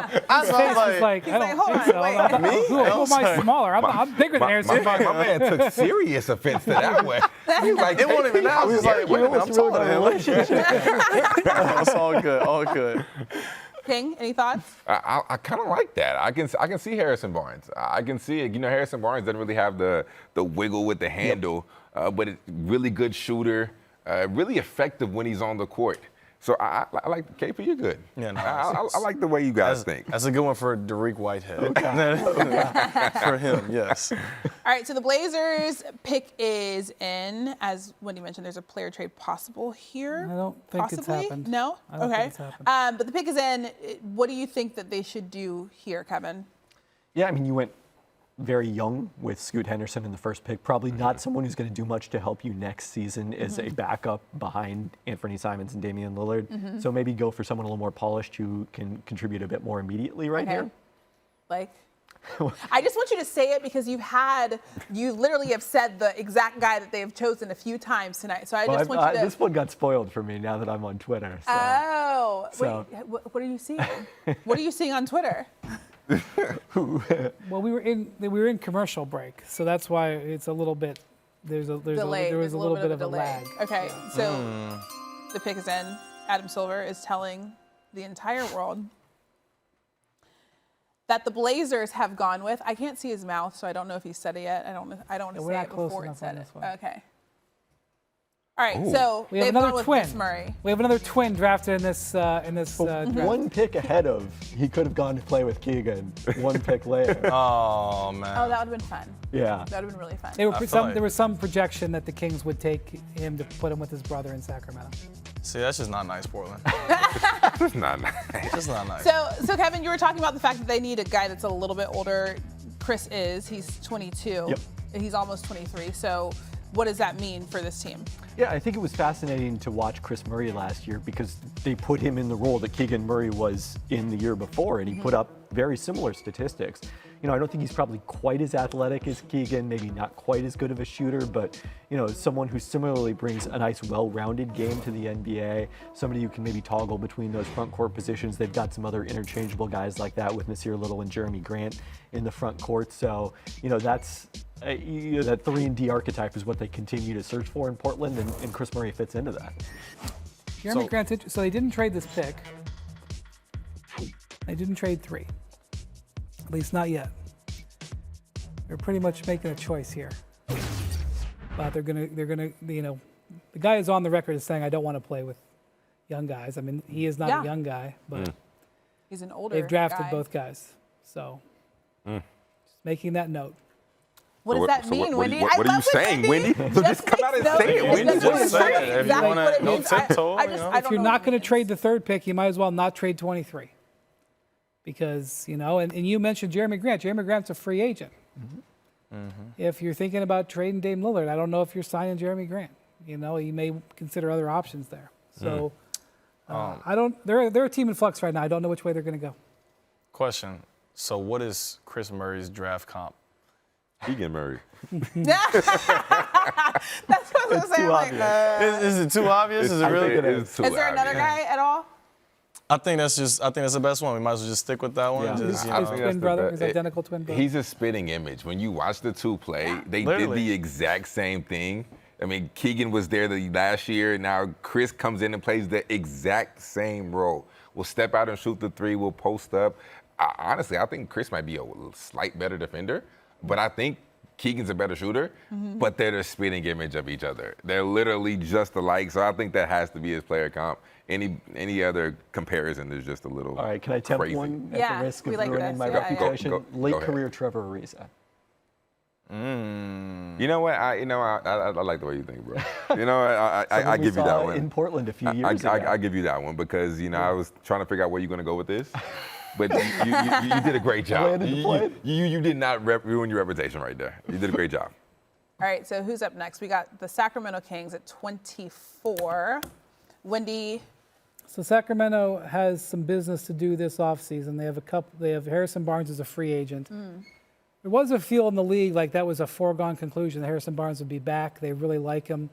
And there hasn't been there's some feel out there that's possible Harrison Barnes could actually hit the market. That was something that was out there. The other thing is Domantas Sabonis is eligible for a contract extension. And the new rules in the new CBA make it more feasible for him to get it because the amount of raise he can get has been increased.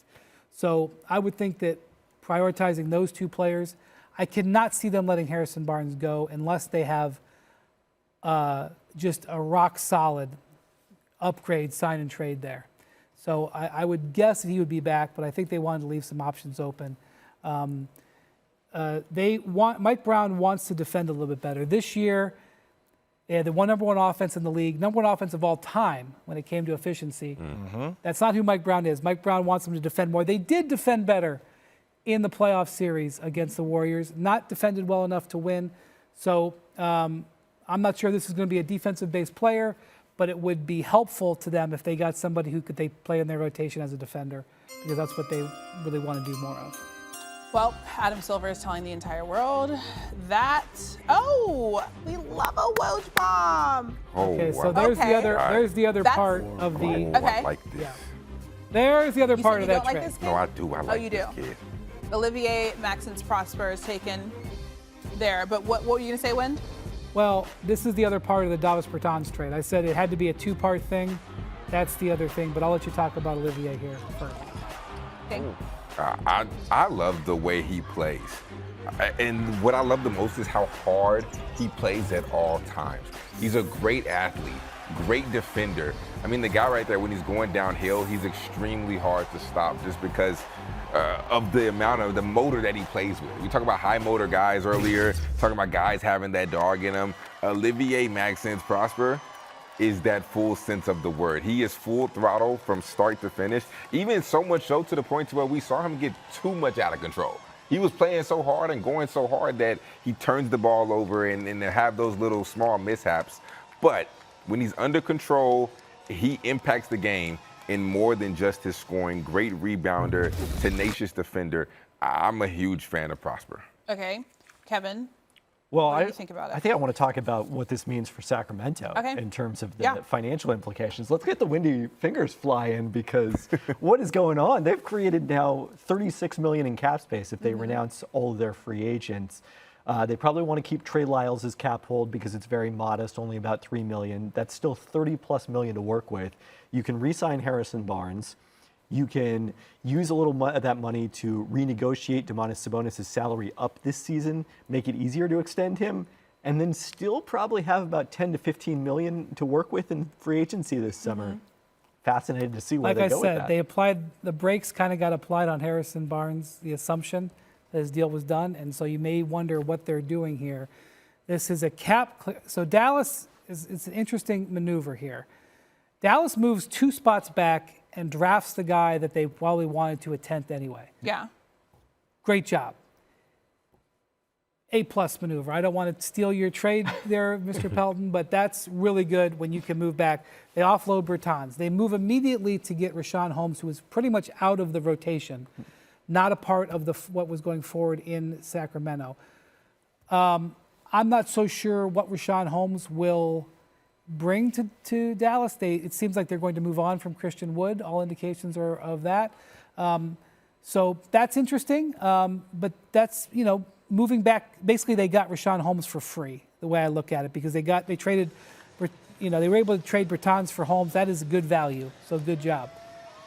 And yes, I wonder about the Kings here again, because there was I'm telling you, 2-3 weeks ago, it was like Harrison Barnes, he's back there, done deal. Don't even worry about it. And then all of a sudden it was like, well, maybe it's not a done deal. And so now they open up this cap space tonight. I got to think about who that might be for. I gotta think about what they could do. Are they a Jeremy Grant team if he doesn't re-sign in Portland? Well, they need a starting power forward. I mean that's if you're what losing Harrison Barnes, you definitely do. Well, they really like Harrison Barnes. I don't want to make it sound like it's a foregone conclusion they're going to do that, but I think that they're giving themselves optionality. They want to swing big. They sense the opportunity to be close. Let me work on this for a little while and see what I can We come love up when with. Wendy works on things like this. Okay, so the Grizzlies pick is in. They're picking on behalf of the Celtics. We'll talk about that shortly. But first, we have this poll. Are the Pelicans equipped to be a playoff contender this season? 56% of the people on YouTube say it's a no. How do you feel about that, Trey? I mean, Trey's not. Trey. How do you feel about that? Trey?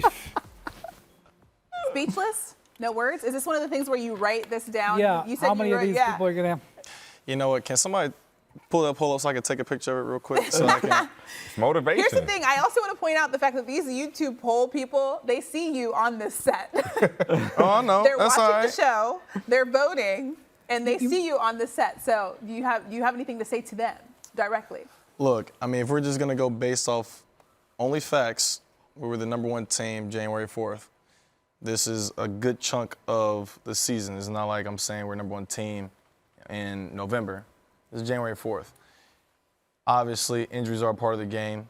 We end up getting to the play and losing the first game.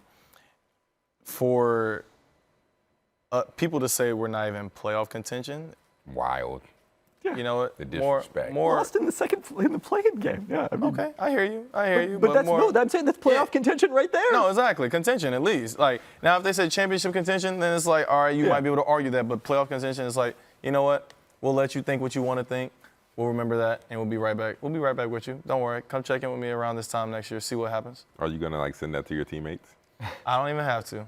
They already know. They already know. Everybody's doubted us. It's cool. It's all right. I promise. Was the Heat, when they had a 0.2 chance of making the finals or whatever, and that was something that was put out. You Bulletin board can material. save that. I remember that. When the Pelicans were healthy last year, they were terrific. Mm-hmm. I mean, that's just the truth of the matter. Yeah. And you guys got a lot of bad luck in the second half of the season. A lot of bad luck.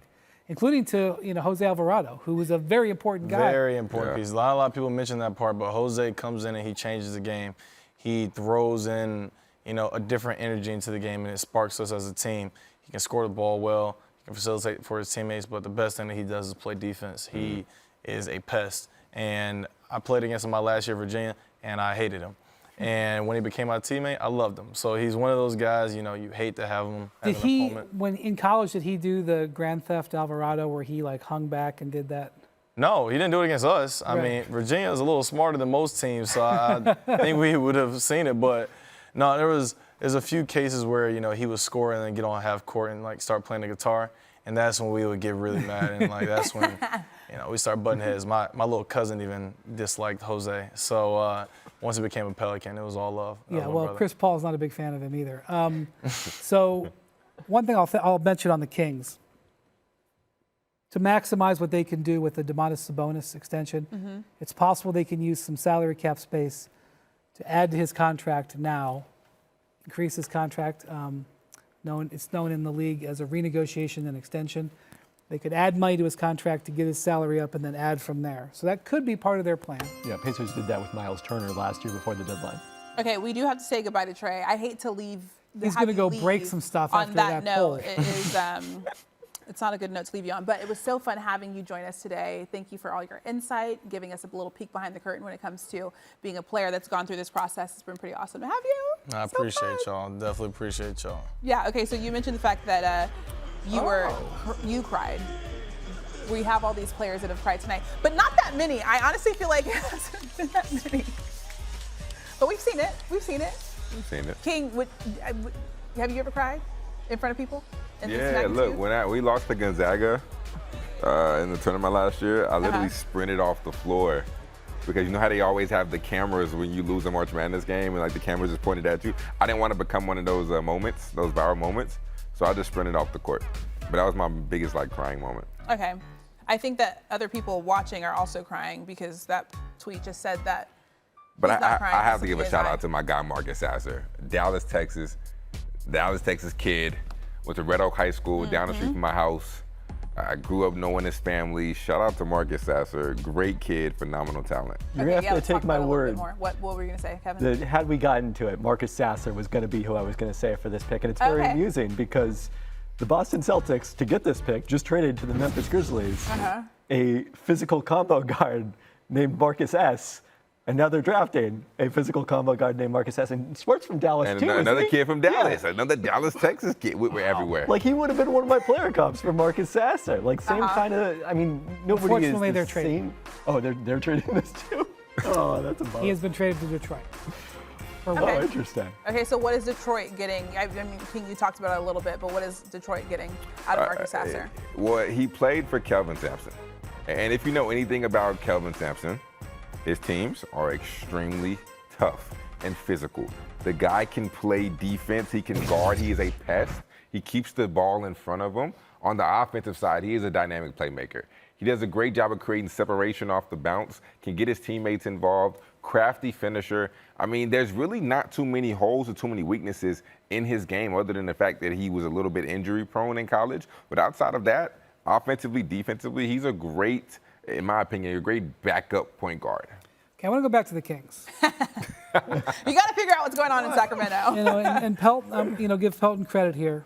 Pelton mentioned this. Mike Brown is extraordinarily close to Draymond Green. Extraordinarily close. Mike Brown was the Draymond Green whisperer with the Warriors. Draymond Green is a free agent. They now have the money if they want to give him a premium over what he opted out of in Golden State. Okay. Now, I do believe that Draymond wants to be a Warrior. And I do believe that the trade for Jordan Poole today puts the Warriors in good position to be able to keep their books in a fashion where they can keep Draymond and keep Klay Thompson if they both sign contracts that are pay cuts or at least mildly flat to where they are. But the Kings can now go hunting for Draymond Green if they wish. And that would be extraordinarily interesting because it is the exact type of player that they need, and there's already a well, it'd be interesting with Sabonis. That would be interesting first practice. Yeah, the fans would have to do something. That would change be an their opinions too. Extraordinarily interesting situation. Holy Moses. Holy Moses. Why do you think so? Why is that interesting? Because number one, they need a defensive leader. They need someone to set the tone defensively. They need somebody who can play off of Sabonis. Sabonis is an awesome offensive player, but a very limited defensively. Could be the voice of their defense and has won rings next to Mike Brown. Mike Brown knows how to work with him. It's not a far move for his family. That's true. We've also seen the Kings have often prioritized going after former Warriors, including Harrison Barnes. The two organizations are kind of like step brothers because, Vivek Ranadive used to be a partial owner of the Golden State Warriors. Like the Warriors kind of looked at the Kings Arena like, we can do better than that, even though the Kings Arena is awesome. Yeah, they're lighting the beam. It looks great over there. Could he do it? Would he do it? I mean, they can, with this cap space, they could blow Golden State what Golden State would want to pay out the water. That's interesting. Draymond's in France. Is he asleep? I don't know. Be continued. I feel like I think he's keep popping a bottle right now because look, the more suitors that are out there, the better for Draymond Green. Yeah. So 52% of people on YouTube right now say that Draymond. There's no way you can say it doesn't make sense. Right. I mean, you can say it doesn't feel right, that you don't want to see it. Okay. But it makes sense. It makes freaking sense, ladies and gentlemen. And the Mike Brown factor is big here. But I think you're right, Pelton. I think if nothing else, it forces the Warriors. And the Warriors have made their move. Like they have dumped the money. Man, oh man, oh man. All right, so In that Kings move, we now know. Let's go to who the Pacers chose at number 26. So we now know that is Ben Shepherd out of Belmont. Kevin, what do you know about him as a player? A guy who really rose late in the process was, someone who was on draft boards, but not necessarily as a first-round pick. And an outstanding performance in the NBA Draft Combine, I think, really opened a lot of eyes that, what he does can translate at a higher level of competition. Tyrese Halliburton led the NBA in three-point assists last year. Ben Shepherd is a shooter. Great off-ball movement, catch-and-shoot guy.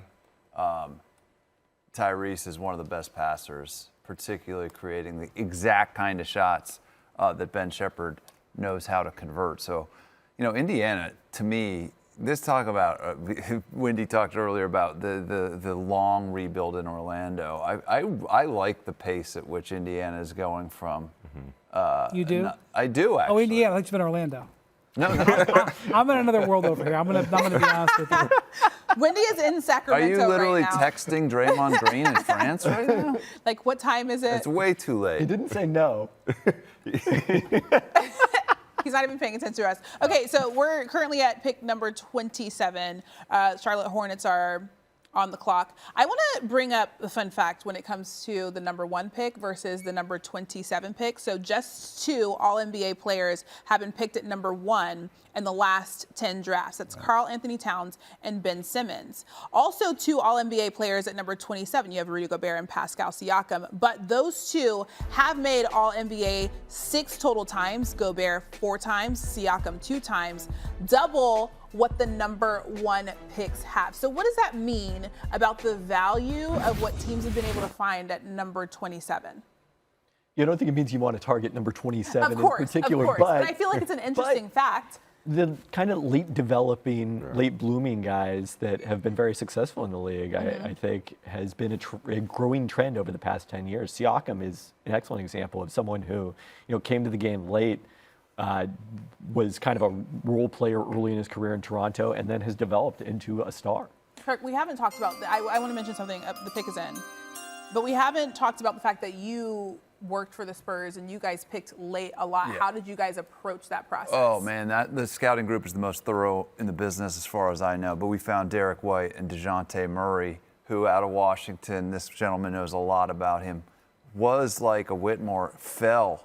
We were not expecting him to be there, but we had done the homework. The scouts had done the homework. Dereck White, we all loved him, but an older, smaller school player. There are definitely Jimmy Butler. End of the first round. Colorado is a smaller school? Well, you don't know where he started. Oh. Culinary school, of course, is the famous Johnson story. Wales. Dereck White, if you haven't read about his college arc, is fascinating, never gave up, and all the Spurs are thrilled. But, Christine, you can find great NBA players for championship organizations. The other thing with these picks right here. Tony Parker pick 27? Yeah, the general thing about, if you're picking 27th, you're a pretty good basketball team. Generally, unless You're right there's some about that. so they're Not in this case. You find older players. More trades now. Find older players who are ready to play basketball right away, and you can find some good ones there. Okay, so Nick Smith Jr. out of Arkansas, picked at number 27. Thoughts on him as a player? What are they getting? I was just going to bring up the fact that Nick Smith Jr. is still out there at this point. Okay. We've talked about this with Whitmore. We talked about it with Keyonte George. These were 3 guys that came into the year. These are top 10 picks. Maybe they go in the top 5. Nick Smith Jr. coming out of the Hoop Summit last year and the McDonald's All-American games, his stock could not possibly have been higher, but it was a disappointing season for him at Arkansas. Also, I think dealt with some injuries. The fit was a little bit questionable, and suddenly you could potentially get great value in him late in the first round.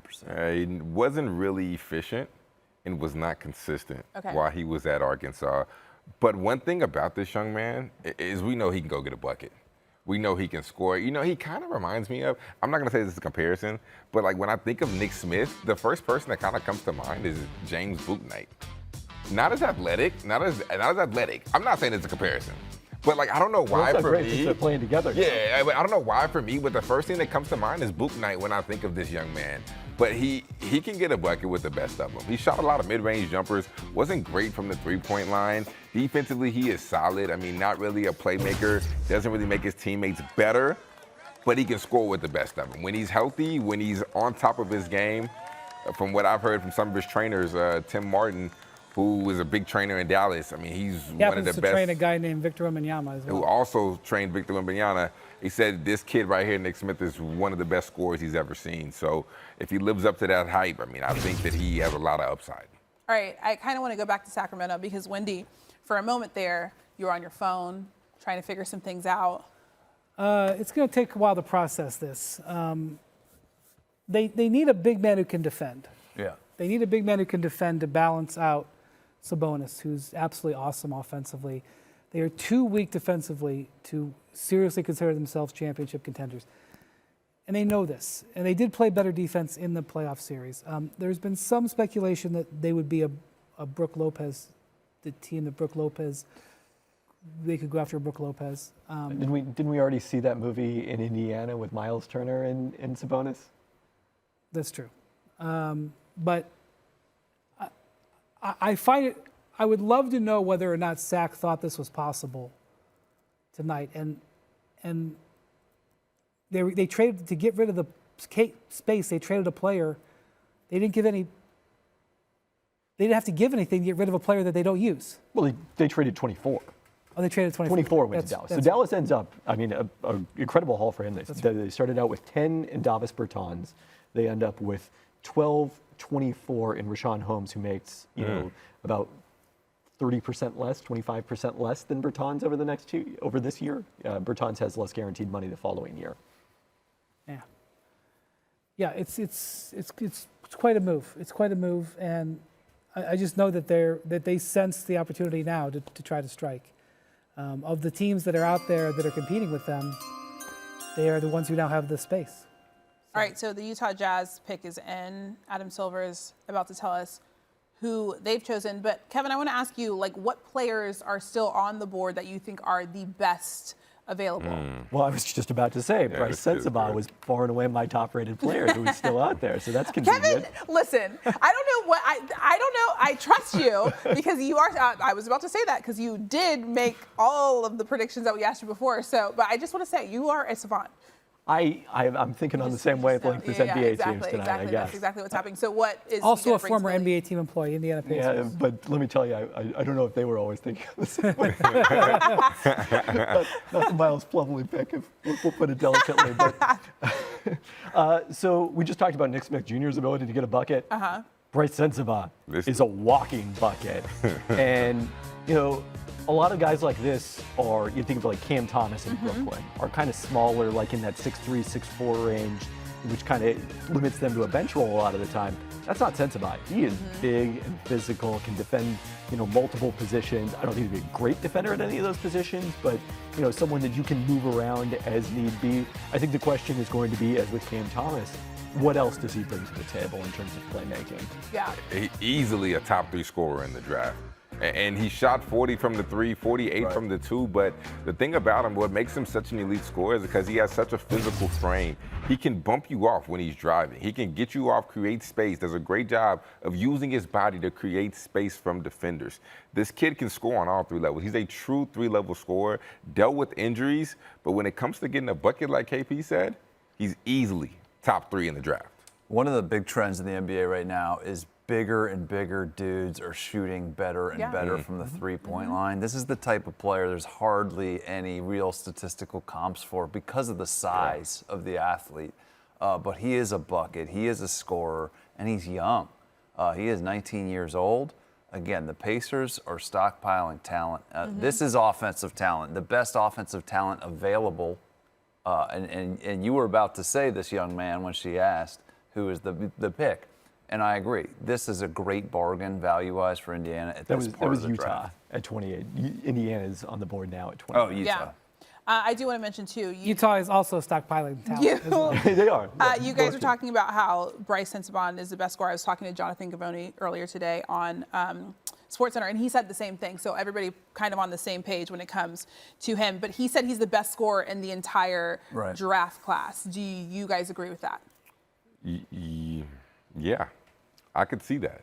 When it comes to just purely getting buckets, just purely putting the ball in the hole, I could see that. Okay. I could make that argument. Yeah, I think it's reasonable. Okay. Yeah. All right, so now that we have some time, we can talk to KP about the guys that he thinks are left on the draft board and who he thinks are the best available so that we can kind of see if he gets this Indiana Pacers pick correct. Yeah, I'm looking at 2 guys in particular that are still out there that I maybe expected to be gone by this point. One of those is Leonard Miller from G League Ignite. I was going to maybe mention him for Sacramento when we thought they were keeping that pick as, maybe the best defender left at this point in the draft. And then Colby Jones from Xavier, who's just kind of a nice, 3-and-D role player, a little smaller than some of the guys we've seen taken in that vein, but someone who does it all. What do you think about Leonard Miller, King? He's a little raw. He's a little raw. Very raw. But I love his upside as far as defensive versatility. Could maybe fit into the 3-and-D role. Maybe not. But I think he's a little raw for my liking, but has a lot of upside.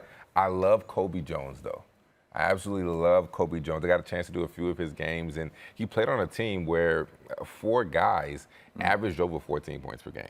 He understands how to be a great teammate. He understands winning. He understands doing the little things to make everybody better. Great rebounder, great defender. Well, I didn't say great defender. He's a good defender.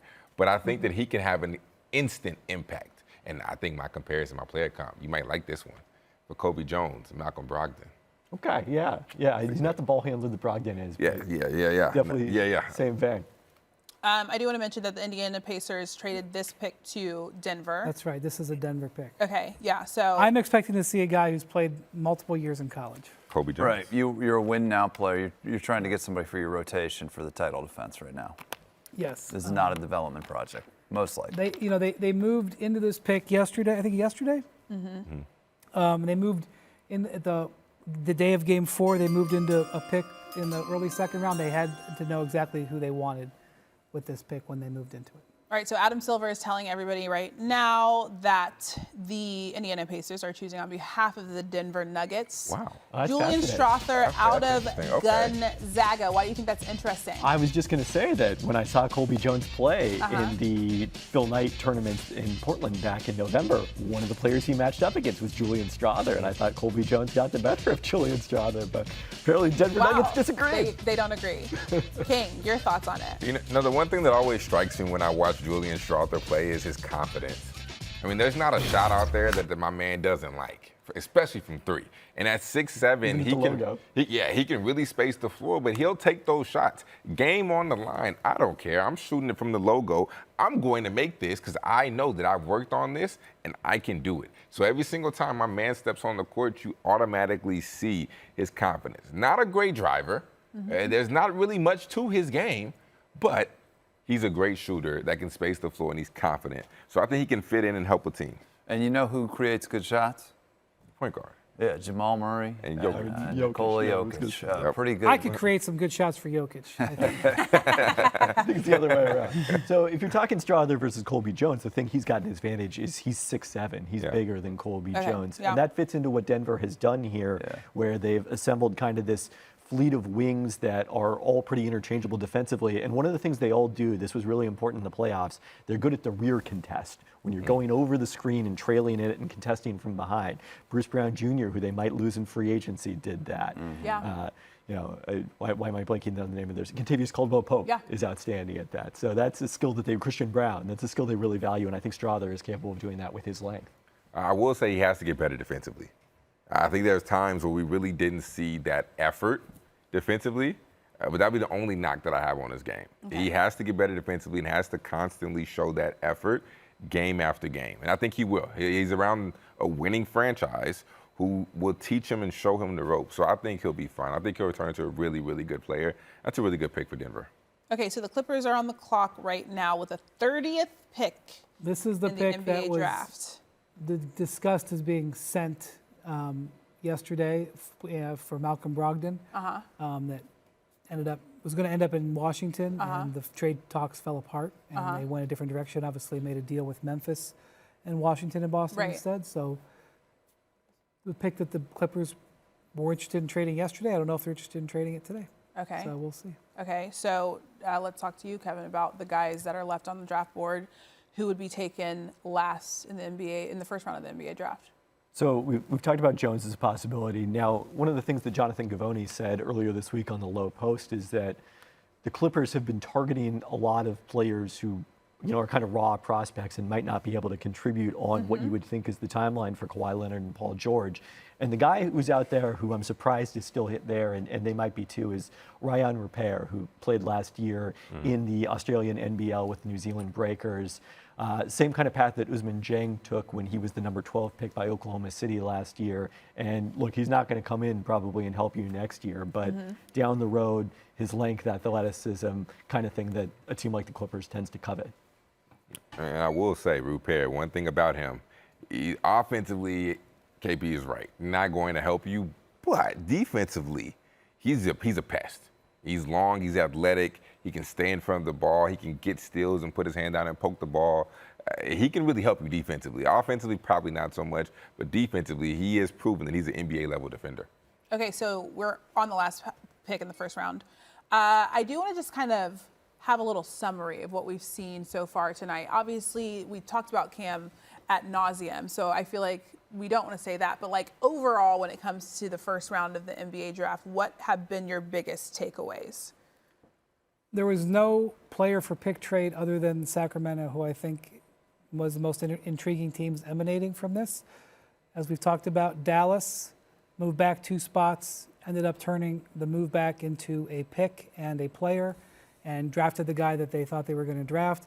I thought Indiana moving back 1 spot, picking up a couple, I think it was 2 second-round picks. Indiana moves back from 7 to 8, ends up getting the guy that they would have gotten in Walker. So I think there's some definite winners tonight. And there was a lot of chatter about how the top 10 picks could be available. Oh my gosh, the top 10 picks could be available. 3, 4 could go. Yeah. 1 went, and it was for another top 10 pick. Yeah. So that kind of jives. You typically hear a lot of talk, and it signifies nothing at the end of the day. I love what the Mavericks did. You know, the 2 needs that they had, and you know I'm a Dallas kid. Yeah, of so course. the 2 needs that they had was defense. So you go get Dereck Lively, a guy who could protect the rim and be that baby Tyson Chandler, big name out of Dallas. And then you go get Olivier-Maxence Prosper. I mean, a 3-and-D guy who plays hard. He's a little bit older, so he can go contribute immediately and fill a need that you have. I love what they did. Shout out to Dennis Lindsey, man. A true Mavs fan here. Baylor Bear, for sure. I wasn't on the broadcast when he got drafted, so I want to take a second to talk about Brandin Podziemski, who went to the Warriors and crushed my model like a lot of other stats-based projections, was in the top 10 overall. So, you know, there was a lot of talk about Golden State taking someone who is a bit more polished this year after some of the projects that they've had have taken some time to develop. Podziemski is a guy who can play basketball, and I don't know if that means he's going to help right away, but I think that gives him a better chance at it. Yeah, it's an underrated thing. I'll bring it home, too. Kobe Brown out of Missouri, by the way, going 30th overall. What were you going to say, Kirk? Oh, second Kobe tonight. Third all-time drafted Kobe. So there's more Kobes than ever. I will say, I'll do the basic take. I'm biased, but tonight, if it's going to be historical, it might be historical for my friends in San Antonio.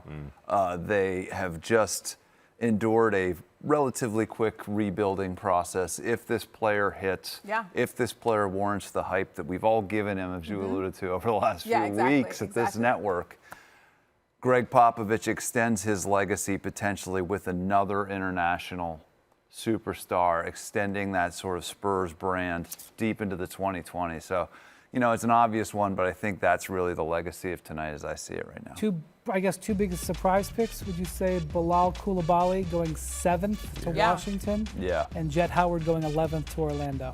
2 picks that went higher. The guys went higher than we thought. And then Whitmore is the big drop. The big drop. Yeah. All right, let's talk a little bit about Kobe Brown. As I mentioned, out of Missouri, he's going to the Clippers. King, Kevin, thoughts on him as a player? You know, I actually like Kobe Brown for this Missouri team. They played fast. They really sped up the tempo. He was a force. I mean, down low, he's like an inside-out threat. You could give it to him on a low block. He could go to work. His strong physical frame created a lot of mismatches for smaller defenders, but when you put him on the perimeter, he could step out and knock down the tray. He was really an inside-out threat that always played hard. He really competed. Dennis Gates did a great job of allowing him to not just be free, but molding him into more of a dominant force defensively and offensively that will play hard every single time he stepped on the court. We've talked about, you know, teams in the back half of the first round prioritizing some older players who might be more NBA ready. Yeah. Kobe Brown's the oldest player who's been drafted so far at age 23. And the one thing I do wonder about, sometimes those guys who dominate with physical strength against guys who were like 19 and 20, how does that translate when you start going up against guys who are 27 and 28? All right, you guys, we had a great time tonight. I had a great time. I'm not going to tell you guys that you did, but I had a great time tonight.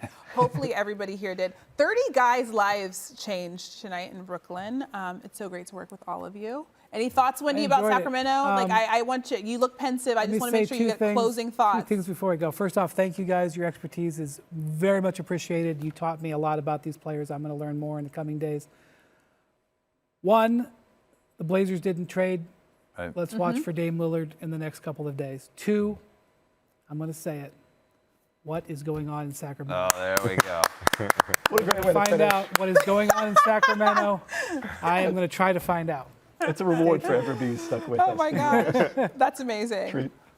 Well, guys, for Wendy, for King, for KP, for Kirk, and for Trey Murphy, I'm Christine Williamson. We had so much fun with you guys. Hopefully you enjoyed the NBA Draft. Thank you for watching the Hoop Collective 2023 NBA Draft Show. We'll see you next year, I guess. Bye.